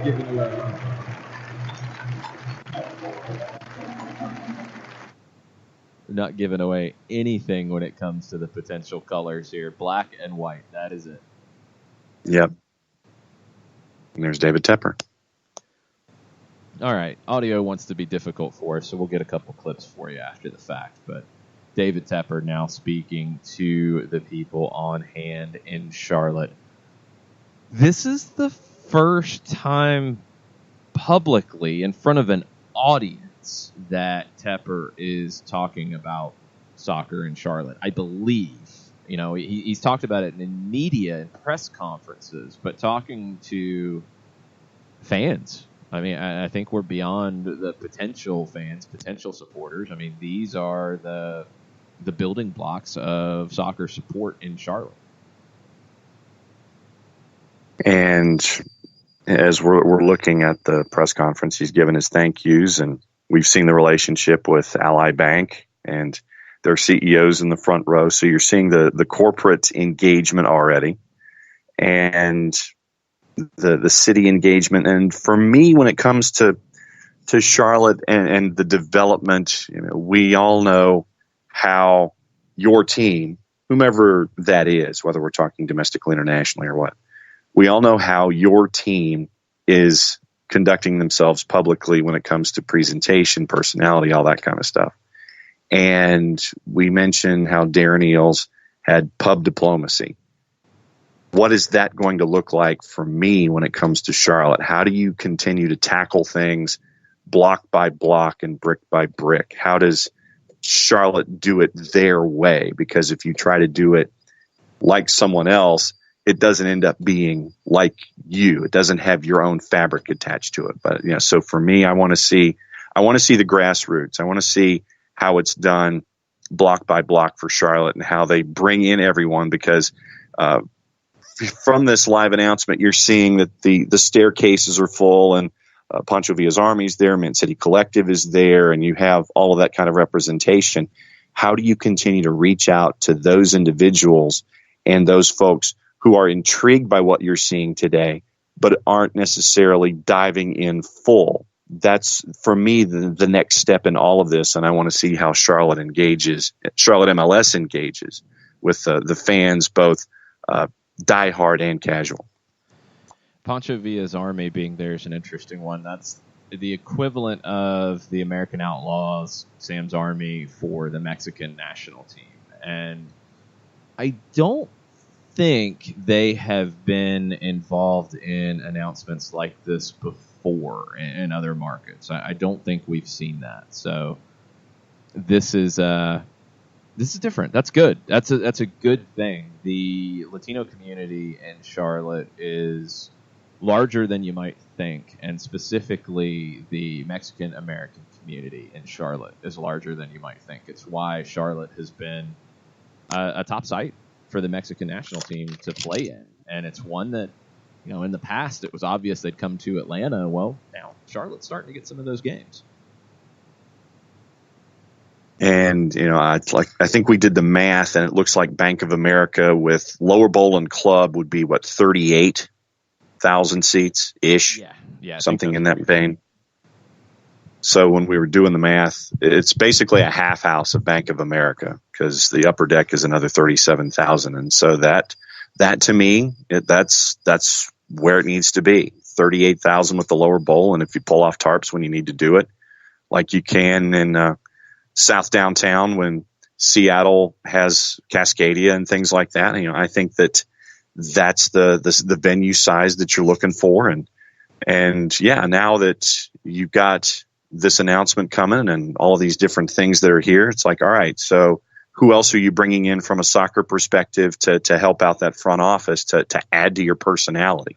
That's you've got another part the of it for me. Side. I think that's the easy one, but it's the on the field soccer side in that front office. That's the part that I'm looking for now. And Heather O'Reilly's now hanging out with Mint City Collective and getting their cheering into a wireless microphone with the black and white scarves as well. So, you know that the supporters group interest is already there. So, like I said, I'm looking at the elements of the growth of the MLS South, and you have Charlotte, which is a top 30 media market. You have Nashville, which is they're doing the little clips from different people speaking about it. They have not gone like full cameo like Sacramento did. They're actually pulling people that make sense. Steve Smith Sr., Christian McCaffrey. We'll see if Tom Brady or David Spade pop up here in a minute. We've got some NASCAR and Jimmy Johnson. That makes sense. That's solid. Well, then Ally with his sponsor. You saw that one coming. Good call. I am not up on my NASCAR sponsorships. And Sports Tiffany reporter, Blackman, I believe is local. Yeah, she's been in Atlanta before, I think. Yeah, I think she might be from Charlotte. Okay. I do not know who Chris Lane is. Country music star. Okay. I'm not up on my latest country music stars. More NASCAR, Kevin Harvick. Okay, it's not completely random like Sacramento did. So that's a thumbs up for me. Do you know who DaBaby is? It was who our friend Mitch was irate about DaBaby not being the music ahead of time because he is Charlotte through and through. Emily Maynard Johnson from The Bachelorette. Okay. And back to the Carolina Panthers with Trey Boston. So, couple of sideways steps here, but nothing completely off the rails like Sacramento Republic. No. That's not fair for you to call it sideways because you don't know who DaBaby is. No, I don't. Well, I was thinking more along the lines of The Bachelorette. I wasn't thinking of she's DaBaby. Probably from Charlotte, I'm assuming. They've gotten everybody else right. I don't think they threw a random Bachelorette in because she's on The Bachelorette. Hey, Emily Maynard Johnson's from The Bachelorette. We'll put her into this video. Panthers legend Jonathan Stewart and his family. Yeah, they got the Charlotte Hornets involved too. That was the one I was kind of waiting to see. Was okay, we're going to get the NBA tied into it as well, and they did. Cody Zeller. It's going to be a fun trip. I mean, Charlotte is a city that I think for people outside of the Southeast, I mean, I can speak to it from my history. When Charlotte got the Hornets, you know, it felt like, okay, this is bigger than I thought it was. And this was, 88 when the Hornets launched, if I remember right? Sounds right. Check it. That's it. I remember going to a game before the Olympics in 88 in Charlotte. It was the U.S. Olympic team playing like an NBA select team, one of those, you know, pre-tournament things that they used to do with a tour. It was kind of goofy. Founded 88.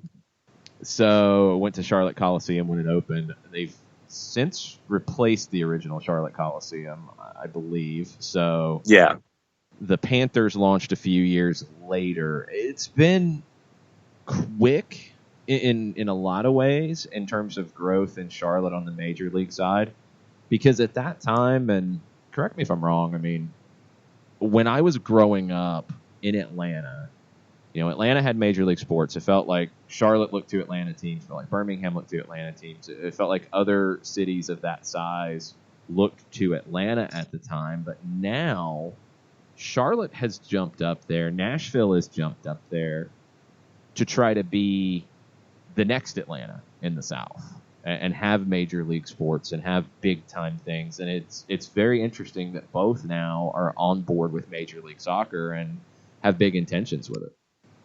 Well, and you see the South in general, the southeastern United States growing on the whole. I mean, when we were growing up, you had markets like Nashville and Charlotte that were top 40 media markets. Now they're at least 10 spots higher, if not 20. So you're looking at two markets that are, you know, top 25 in the country when it comes to your TV and radio saturation. So it makes sense for Charlotte and Nashville to be attached to these kinds of things. You see what Birmingham is doing with USL Championship and things like that. So you've seen the overall growth in the southeastern United States, and these cities where you have a Charlotte that is a hub for business on a bunch of different levels. You see what Nashville is on a bunch of different fronts, and so it makes sense for them to continue to reinforce their growth and reinforce their brand by getting into Major League sports the way that they are. And we continue to talk about the value of MLS as a property. And if you're based in Nashville, if you're based in Charlotte, these kinds of cities, they sit there and they understand the value of what this catalyst can be for not just the athletic perspective of it all, but for the business perspective, for the growth perspective, and how you can attract other businesses and other people and other things. And so it's a fulcrum for growth, really, when you look at sports. And because of Major League Baseball being a fairly closed society, they're not going to expand. National Hockey League, not going to expand. NBA, not going to expand. You hit 30 or 32, you're pretty much locked in. NFL, definitely not going to expand. So you try to figure out a league where you can hop in as both a city and a corporate steward and a businessman. And MLS right now is that place. And you're seeing it where you have a league that is growing and a region that is growing. So it makes sense on a bunch of different levels that you're having these kind of events happening in the southeastern United States. It's only going to continue to grow. I mean, that's the thing about these three with Atlanta, Nashville, and Charlotte. And we've seen it very quickly here in Atlanta with kids now growing up as, Joseph Martinez fans and, with goalkeepers wanting to be like Brad Kazan. And you have that next level side of it. Nashville is going to have that in a big degree starting the season. They've had it in USL Championship with players who have worn the shirt and kids have wanted to go out and then play on the weekend and emulate that player. Charlotte's going to have that starting in 21. That's where it goes to another level, and it takes time. And that's something that, you have to cultivate, but that's where the next generation grows up. And Charlotte has had this over multiple generations now of having a basketball team and then having an NFL team and being a major league city. Well, now kids who grow up playing soccer are not going to have to look elsewhere. They're going to have major league players in their city that they can want to be like and a club that they can want to play for. That elevates the whole package. That takes it to another level. It's something that we'll see here in Atlanta and we'll see in Charlotte. It's a big element to it because those are the things, and I think the reason why a lot of people looked at soccer in the South as it's not going to work, there's no history there, you don't have what you have in Portland, you don't have what you've had in Seattle and Vancouver and other cities with long soccer histories and heritage in the NASL and decades and decades and decades of history to build upon. No, you didn't have that, but you've had soccer in Atlanta, you've had soccer in Nashville, you've had soccer in Charlotte over the years. You just haven't had it at a level that if you're not in that city, you might not know about. That's all changing now. And now you've got kids who grow up in a professional soccer culture in that city. That changes everything.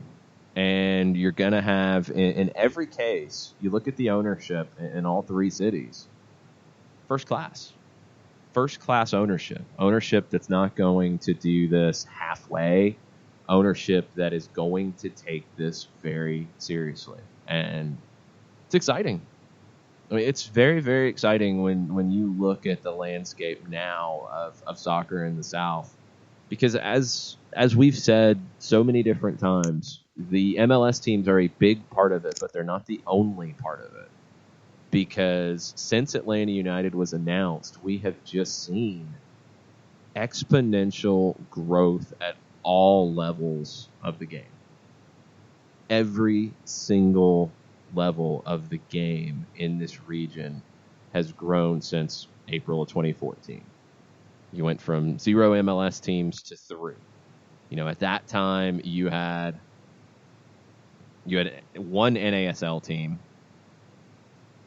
You had second division. Well, they weren't second division at the time because that's grown too. You had USL Championship in Charlotte and Charleston, and that was it. You didn't have a third division, League One anyway, in USL. In PSL, you had a handful of teams. League Two, you had a handful of teams in the old PDL. Now, I mean, you have regional leagues that are thriving, like the Atlanta District Amateur Soccer League. You've had the Gulf Coast Premier League that has developed teams that have moved up a level. I think you can call it that. And it's not a knock on the Gulf Coast Premier League. It's just going up to join a national league that plays on a regional basis.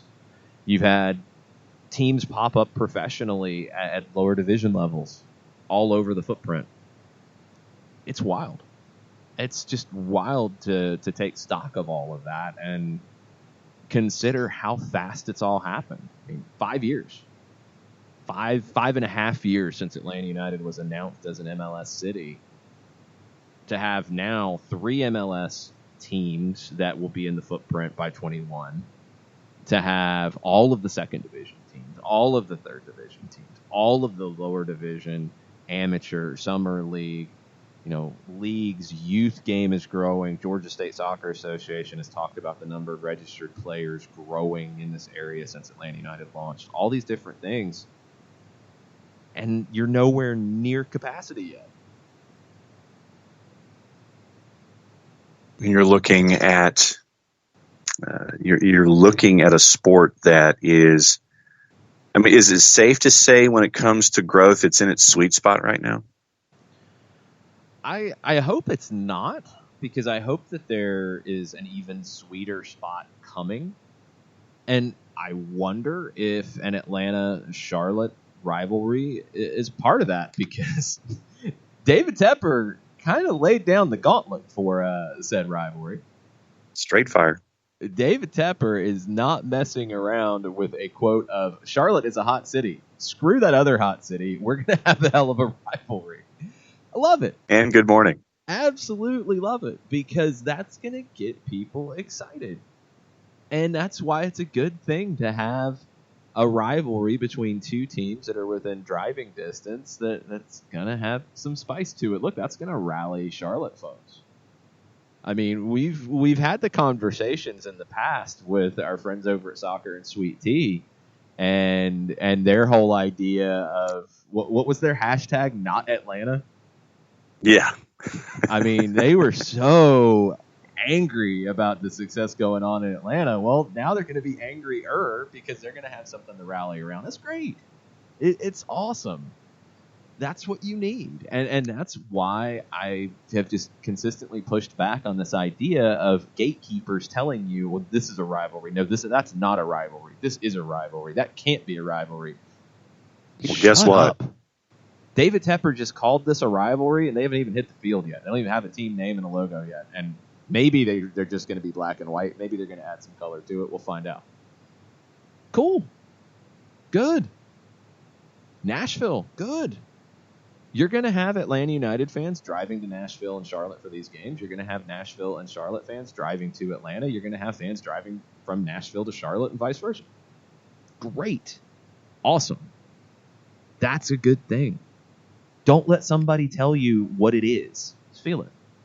Atlanta-Orlando feels like a rivalry, and hey, as we talked about with Felipe earlier, they picked the right time to actually get a manager and get an identity start to be built, because if not, they were going to fall down the pecking order of importance in games. Now, if you're in 2021, if you're an Atlanta United supporter and you're waiting on the schedule like we are right now, you're going to, in 21, immediately look to see when the Nashville game is, when the Charlotte game is, when the Red Bulls game is, when the Orlando game is, probably for a lot of people when the New York City game is, and then the big cross-conference games. That's great. What is wrong with that? Last time I checked, the answer is 0. Embrace it. Charlotte wants a rivalry? Good. Awesome. Bring it. cool. It's good. It's a good thing for the game. That's what they should do. They should be looking for that. So, great. This is going to be a lot of fun. This is going to be a whole lot of fun. I'm excited to see it. Let's take a quick break, catch our breath, throw a computer through the window, all those kinds of things. We're going to do that real quick. We'll be right back. Looking for future leaders we can trust and believe in? Look no further than the high school student athletes right here in Georgia. High school sports teach young people how to be effective leaders. It begins by making their grades and being on time for practice. It includes learning to listen, following directions, accepting responsibility, being a good role model. And it's about respect for officials, opponents, the rules, and each other. The result? It transcends sports. It gives us hope for the future. High school sports. There's so much more than just a game. This message presented by the Georgia High School Association and the Georgia Athletic Directors Association.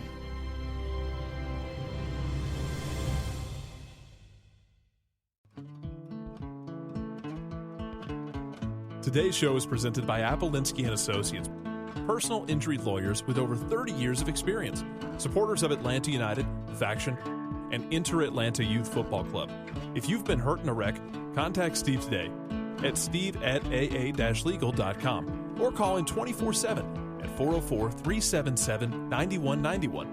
The initial consultation is free.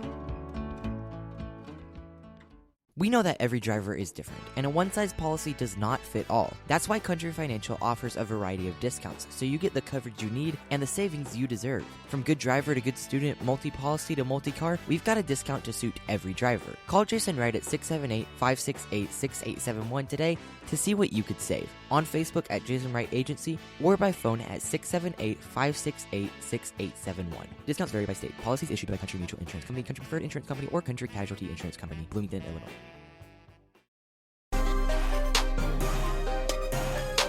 Welcome back. Soccer Down here, December 17th.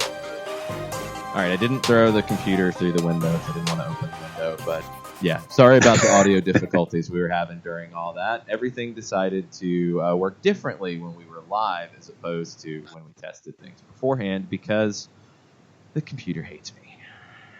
Yeah, I've talked so much about John's troubles with technology that now technology is rebelling against me too. Great.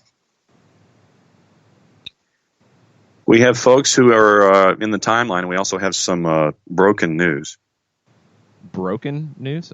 Well, if it's already broken, go ahead and try to put it back together. Okay. Well, according to Doug Robertson over at the AJC, Brooks Lennon has been given a new contract extension for the 2023 MLS season. Yeah, according to Transfermarkt coming in, and no, it's not the Bible of these things, but it's the best resource we have currently. He was out of contract at the end of 2020. His option was picked up in Salt Lake before the trade. He could have had another option past that. Atlanta United said, we're going to go ahead and lock you down through 2023. For a player of his age and what we've seen from him so far, I think people have said, well, we haven't seen him in Atlanta yet. There's plenty of numbers on Brooks Lennon. There's plenty of history on Brooks Lennon. And I think for a player that should be better in Atlanta than he was at Real Salt Lake, smart to lock him up now at a price tag now as opposed to waiting until he has a couple of big years and then having to lock him up to a deal. And when you have players under a longer-term contract, it does make them more attractive if you want to make a transfer, trade, whatever, down the line. If he has those big years and, hey, let's say Brooks Lennon turns into a national team player and starts to get attention overseas. Well, you've got him under a contract that people are going to like, and you can make a deal. So it gives you a little more flexibility that way as well. Smart move. No brainer. I mean, I think it makes total sense. I don't think they got him in here just to, be a backup. I think he's here to be part of the squad, and that means playing, and that means being here for a minute. So makes total sense to me in terms of building a roster out and getting roster control over players. And I know people are going to ask questions about other players looking for long-term deals, and Julian Gressel. I think it's a different kind of deal. Assuming this is not anything that's going to involve TAM. He wasn't a TAM player before. It's just an extension, maybe a raise, who knows, but not changing how they fit in terms of use of allocation money. That's the biggest complication when it comes to Julian Gressel's long-term contract. You don't know what that's going to look like yet. There's no way to know with the CBA being negotiated. You don't know if TAM is eventually going to go away. You don't know if the salary cap's going to rise. You don't know if it's all going to be folded together. You don't know if you're going to change how designated players are structured. None of this stuff is known. Julian Gressel, you would expect, would be commanding a contract/salary that would put him into, as it's currently constructed, a TAM situation, or using GAM to buy it down. Either way, you're going to have to buy it down so he doesn't count as a designated player. Without knowing what that looks like going forward, you kind of have to wait. Brooks Lennon, I don't think, is going to be in that boat. You're not worried about using allocation money to buy him down, so it's a smoother move. There's no complications. That's the biggest difference. Shiva, along those same lines, wanted to know if it surprised you, especially since we haven't seen him play in a 5-stripe shirt yet. No, not at all, because we've seen him play in a Real Salt Lake kit, and you saw him play in a Liverpool Academy kit before that. So, no, not at all. I think it makes total sense, because if he improves like you think he will, why would you want to wait and pay him more later? That's the process here. You want players on the best price you can get them for as a club. So you get a chance to get him now, and he's willing to sign that long-term deal, you take it. You take it and you move forward with it. Doesn't mean you can't make a trade later. Doesn't mean you can't make moves later if things don't work out. But to have that control over a player that you expect to be a part of the club's future, yeah, you should lock him down for as long as you can. We have a statement from North Carolina FC. Remember, Raleigh put in a bid for MLS expansion that has not gotten to the formal stage. It was during the first initial process for expansion. They are still working on a stadium in downtown Raleigh. North Carolina Football Club wishes the best to David Tepper in the city of Charlotte as it begins its Major League Soccer journey. The state of North Carolina has a soccer-rich history, which the North Carolina Football Club will continue to contribute to as an organization.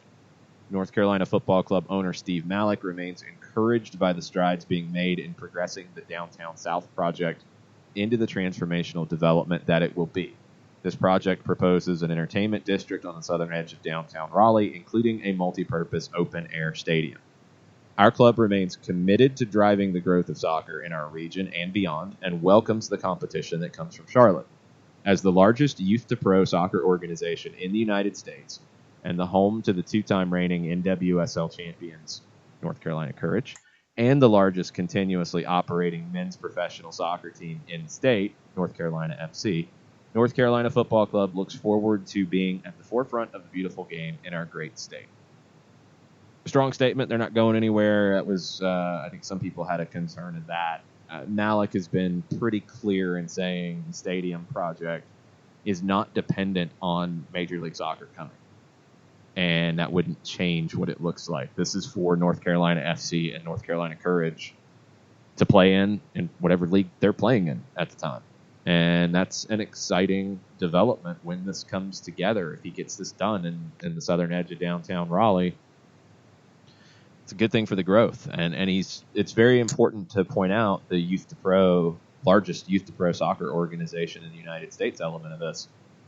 The partnership that they have with Castle, which is one of the largest youth clubs in the country, and creating a pathway for those players to turn pro through North Carolina FC and on the women's side as well through the Courage, is key.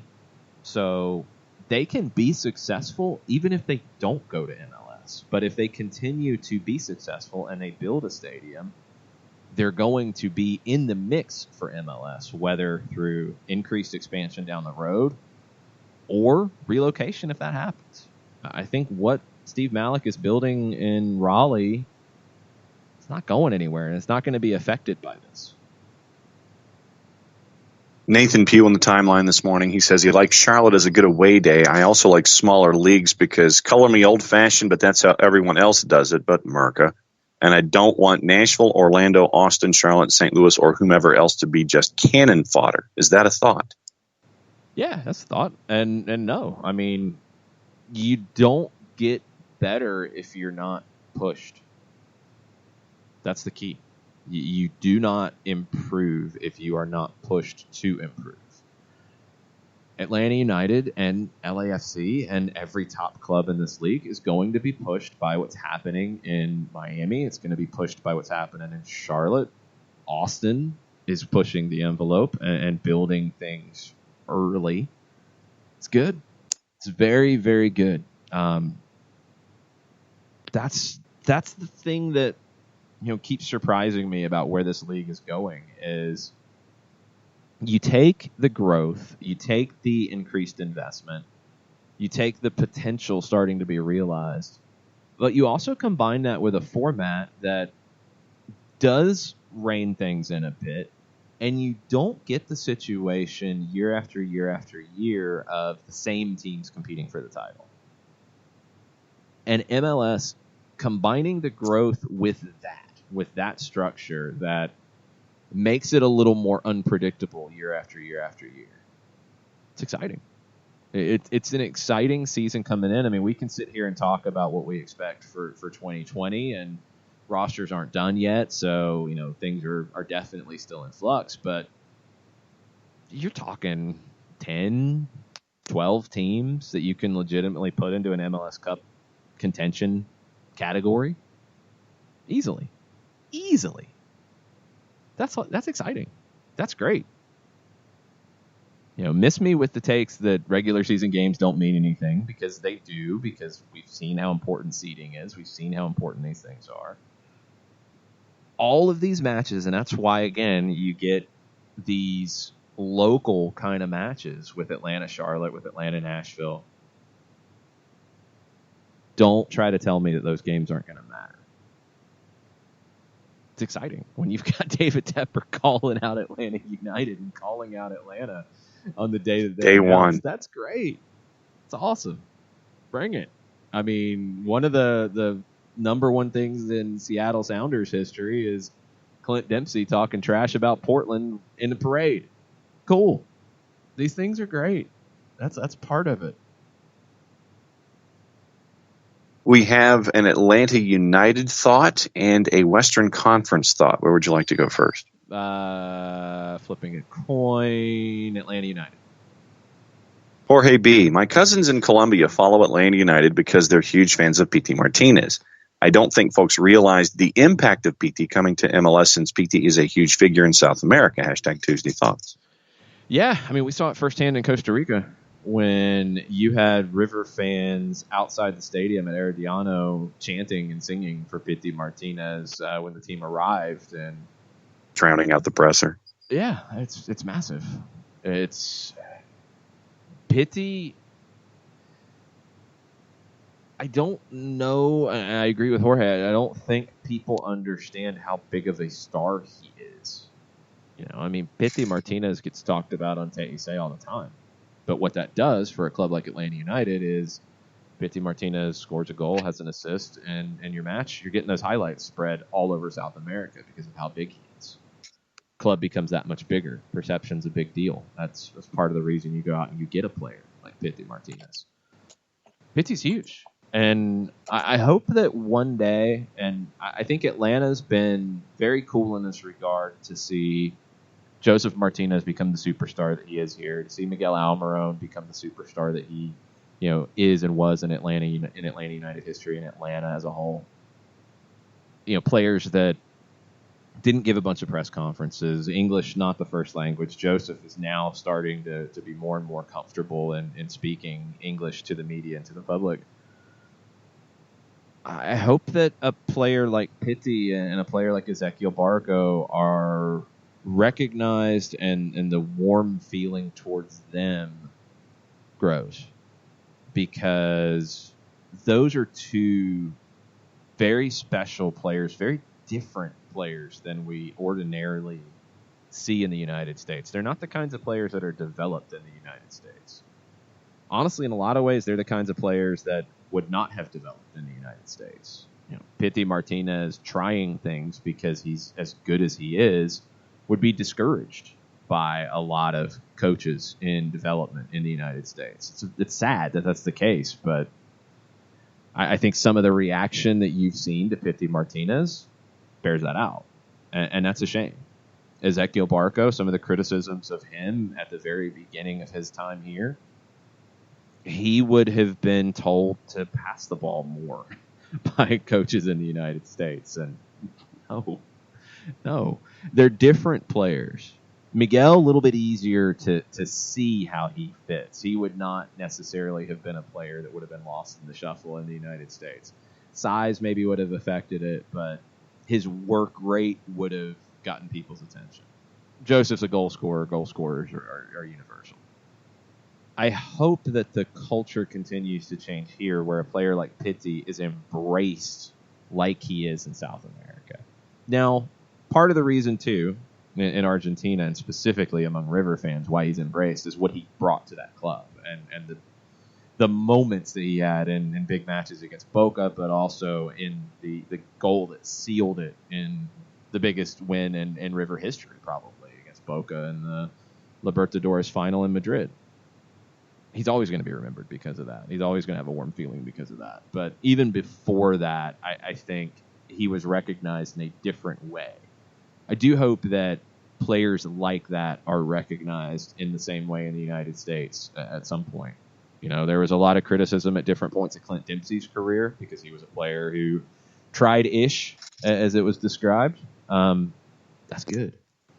That's a good thing. I think creative players aren't embraced as much as they should be in the United States.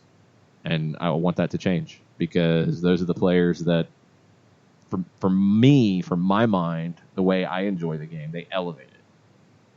I want to see more of that, and I want to see them get the love that they should. What was the analogy that you gave, the basketball analogy, for someone like a Pity Martinez? I mean, I compared it to Pete Maravich because Pete Maravich was before his time. He was a player that in basketball circles in the early 70s into the mid-70s, he was, anti-establishment, how the game was taught, the right way to play, all that type of stuff. Because he was absurdly talented and he could do things that nobody else could. He stood out more so than a Michael Jordan, a Kobe Bryant, a LeBron James does and did. Maravich was just different. And Pity is different. Barco's not as different, but Barco's a different player than a typical American player his age. Pity's different. And that's cool. That's great. And those players are players that I enjoy seeing come to the fore, and I enjoy seeing emerge and develop. And I hope we see more of them. That's why I hope that he gets the love that he deserves in Atlanta like he does in other parts of the world. We got into the signing for LAFC in the first hour of the show. The Colonel came in, Morning Colonel, and he says the biggest question for LAFC is depth. Last year, no CONCACAF Champions League, limited U.S. Open Cup, 2 late injuries, and a very mundane late season record. They'll crumble under the uber-compressed schedule unless they're injury-free again. He says he likes Seattle in the West. # Tuesday Thoughts.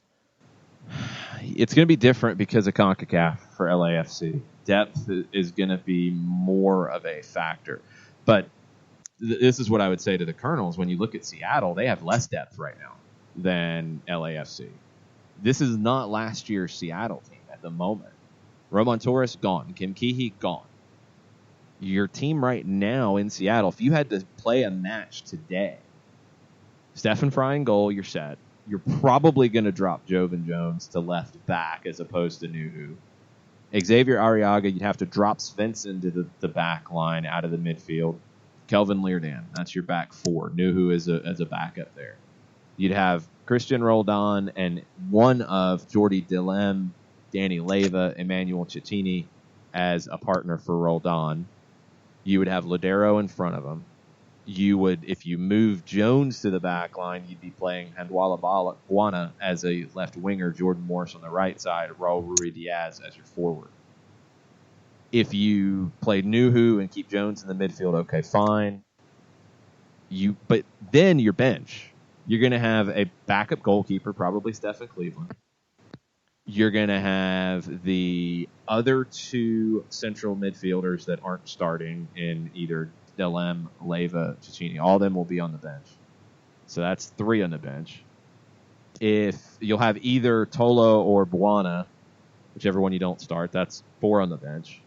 Will Bruin still recovering from injury. Justin Dillon, who really didn't play much last year, would be on the bench. Bruin maybe is ready by preseason. I'm not sure. Let's say add him. And Alfonso Ocampo Chavez. That's it. That's all you have. That's your roster. You have nothing else. So you can barely do an 18. Seattle's got a lot of questions. A lot of questions. They're in a worse spot at the moment than LAFC when it comes to depth. How they answer it's going to be key, and how they answer it getting ready for CONCACAF. Because think back to the last couple times that Seattle played in CONCACAF. They struggled early in the season. 2016, when they won the title, they struggled in the season. Siggy Schmid lost his job. Brian Schmetzer takes over. They win the title against Toronto. They go into CONCACAF. They start 2017 badly. They started 2018 badly. I actually think Seattle will be in a worse spot come May than LAFC will in the table. Now, at the end, who knows? But Seattle, at the moment, until they go out and change their depth, they have more problems than LAFC in that regard. But it is a problem for LAFC. I agree with the Colonel in that regard. I just don't think Seattle's the comparison. We are officially caught up on the Twitters this morning. What else is on your mind before we go? Tons of news and rumors and such. We'll see what comes to the fore. The highlight ones that I wanted to touch on before we go. Talk in Argentina about Lucas Rodriguez not returning to DC United. Joaquin Tabares of Continental 590 in Argentina radio is saying that DC is not going to pick up that purchase option. Lucas Rodriguez goes back to Estudiantes de La Plata.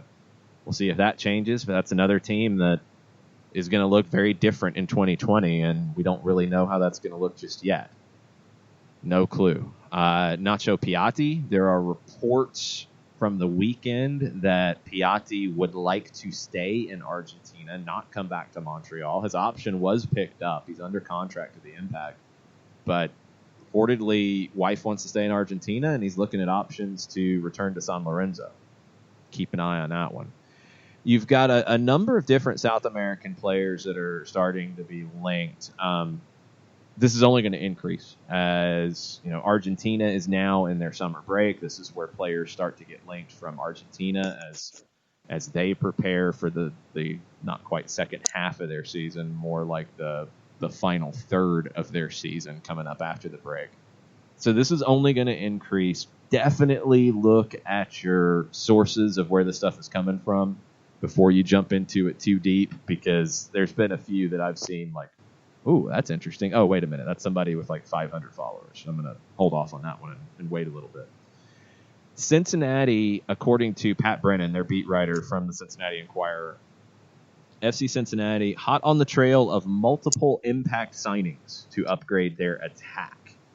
Ron Jans, Jeff Birding, Gerard Nijkamp were spotted in the Netherlands over the weekend at an Eredivisie match. So we'll see if Cincinnati goes there. It would make a lot of sense with Jans, with Nijkamp.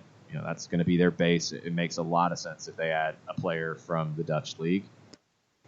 I'm expecting it. They did sign a defender this morning, by the way. Okay. Who'd they add as a defender? Tom Pettersson on a free following the expiration of his contract. The center back served as captain for Östersunds FK in the Swedish top division side dating back to last season. Okay, so you get him on a free. Cincinnati upgrades their back line a little bit, but We're talking about the attacking options, and they need them because defensively, you add another piece to it. It's not a bad back line.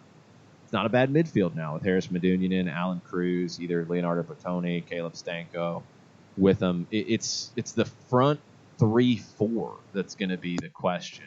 Joe Giao, Kikuta Mane, Darren Maddox, Brandon Vasquez is in the mix now. Fernando Adi doesn't look like he wants to be there, but it doesn't look like anybody else wants to take him. Frankie Amaya, second year as a pro. Can he make a jump here? Defensively, the back half of the team is okay. It's the front half of the team that doesn't inspire much of anything at the moment. So stay tuned there. The biggest rumor that popped up, and it's gotten a little quiet here in the last couple of days, is Fox Sports Argentina ran with it on a show called Marketing Registrado. Inter Miami interested in Boca winger Sebastian Villa. 23 years old, Colombian, right winger, valued at $8 million. He moved to Boca for $2 million in the summer of 2018. He's got 4 caps for Colombia. Inter Miami is a team that I just keep waiting to see what's going to be the big splash. Who is it going to be? Villa would be a player that would qualify as such. Bigger splash anyway, not the big splash, because I do expect a big splash and then maybe bigger splashes to go along with it. Just don't know what they're going to be yet. Stuff to keep in mind for today. First semifinal of the Club World Cup. Al Hilal, which you might remember as the club that transferred in Sebastian Giovinco. They will be playing Flamengo from Brazil, the Copa Libertadores champions. The referee crew will look very familiar. Ismail Elfaf will have the whistle. Kyle Atkins, Corey Parker is your assistant referees. Alan Kelly is the video assistant referee. So a pro crew on a game with Giovinco against Flamengo. Flamengo, big favorite there. Monterrey plays Liverpool tomorrow. 12:30 for both of these games. I think both are on FS2. I know both are on Fox Deportes. And then the final is this weekend. Can Monterrey give Liverpool a game? Xavi said that they could. That first goal for Monterrey over the weekend, you didn't see it, from Bangioni. Woo! Rocket off the inside of the upper 90. I'm excited to see Monterrey and how they compete. And, if you're an Atlanta United fan, if you're an MLS fan, I think you, outside of Liverpool fans, and I know Nathan Pugh probably is throwing something right now. It's okay. Other Liverpool fans are throwing things right now, too. It's okay. You want Monterrey to give a good account of themselves. Let's put it that way. Yes. Because that looks good for CONCACAF. It looks good for MLS teams. It looks good for Atlanta United, who, as of now, is the only team to beat them in international play this year. Kind of cool. Might not be the case by the end of all this. Probably won't be, because they are a huge underdog. But we will see how they perform against Liverpool. Against Al Sadd, they sat, they defended, they countered, and they countered very, very effectively. They're going to have to do that against Liverpool tomorrow. We'll talk a little bit more about that. Final one for the day. 4 bids for the hosting rights to the 2023 FIFA Women's World Cup have been submitted. A joint submission from Australia and New Zealand. Also bids from Brazil, Colombia, and Japan. There's an expectation that the United States could be in line to bid in 2027. I don't know if it would really matter if it was in Brazil or Colombia, if that would affect FIFA saying, well, maybe we don't want to give it to the United States in 27 because it's in the same hemisphere. Maybe it's better if it goes to Australia or New Zealand or Japan for the U.S. to get it in 27. I would love to see the U.S. get it in 27, because then that's another huge thing coming off of the Men's World Cup the previous year, just making that explosion get even bigger. So whatever it takes for that to happen, nothing against our Brazilian or our Colombian friends, but if it means it needs to go to Australia, New Zealand, or Japan, I would vote for that. And I'd love to see it in Australia, New Zealand, because we have not seen a senior World Cup in those countries before. Japan we have, Brazil we have, Colombia we have not. That would be exciting too, and be great for the women's game. But Australia, New Zealand is the one that I think for U.S. hopes of getting it in 27, that might be the one that we're all voting for. Yeah, and having something in the Southern Hemisphere in a place that it hasn't been, and continuing to broaden the game and put it in new environments and things like that. That for me, to have it as an ANZ bid in 23, I think it'd be great for the game, and I think it also would be great for the region to be able to host something like that. Oh, we'll get into one too before we wrap up. From Marshall about the asking Felipe to ask Jeff Schultz what he thinks about the expansion fee. Look, the expansion fee is $70 million in 2014. That shocked everybody. Jeff Schultz wasn't the only one. and it's easy to pull out a quote that Jeff Schultz on the day Atlanta was announced as MLS of saying, "This isn't meant as an anti-soccer tweet, honest, but I can't believe MLS expansion fee is $70 million. He wasn't the only one saying that. And from a soccer perspective, too, he wasn't the only one saying that. There's a lot of soccer people now saying that about the fee in Charlotte. But as we've talked about, when you compare the not just valuations of franchises, but when you compare just the sales, and that Meg Whitman one in Cincinnati has to be the one that puts us over the top. When you have Cincinnati valued in a purchase at $500 million after year one on the field, $325 to get in the door. It's not as crazy as it used to be. I don't have a problem with it. It was probably, honestly, at the time that Atlanta United or Atlanta in MLS was purchased for $70 million. That maybe is a little bit more shocking in the landscape at that time than the number for Charlotte is. Well, I mean, you look at the valuation when the section of Orlando City was sold. You look at the Meg Whitman piece. You look at the expansion fees now. So I think that if you look at Orlando and you look at Cincinnati, it really isn't that much of a surprise now. But going backwards and looking at what it was for Atlanta United, I think proportionally, it was a bigger surprise then. But as we've all seen the league grow and the sport grow to where it is, and you're seeing these mid 9-figure numbers, you're going, okay, 325 sounds, and this may not be the right word, but it sounds like a safe number for you to get in the door, considering after a year your value goes up by a third, and that puts you, in that ballpark of 500. Yep, and that's it for me, is that you have concrete purchase prices, and not just one. You've had multiple where valuations have been strong. I think every club that has sold any portion of it in the last 3 years or so, the combined purchase price has been more than $325.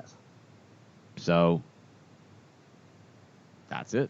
I mean, that's where it is. And it's a situation where MLS is adding more. So that means they're splitting league sponsors by one more. They're splitting TV monies by one more. They're splitting anything by one more seat at the table, and that comes at a cost. And that cost this time was $325 million from David Tepper, and it's done. And Charlotte's coming in the league, and Atlanta United supporters will be making that trip up I-85 in about 15, 16 months, depending on the schedule. Mm-hmm. Yeah, we will too. Pretty cool that you're going to have two matches that are drivable, and there will be lots of red and black heading up the highways for matches coming up over the next couple of years. Very, very cool to see. We'll be back tomorrow with more reaction out of Charlotte. We'll be back with more rumors and potentially more signings that happened today with all these different rumors. And this is that time of year where South American players deals get done. So probably more signings today. We'll see if Miami ever gets a manager. We'll see if New York City ever gets a manager. We'll see if Chicago ever gets a sporting director, a manager, or designated players. We'll see if any of that happens. And we'll be back to talk about it tomorrow. Maybe a little bit of shade. Mucha plata, y'all. Mucho Platio.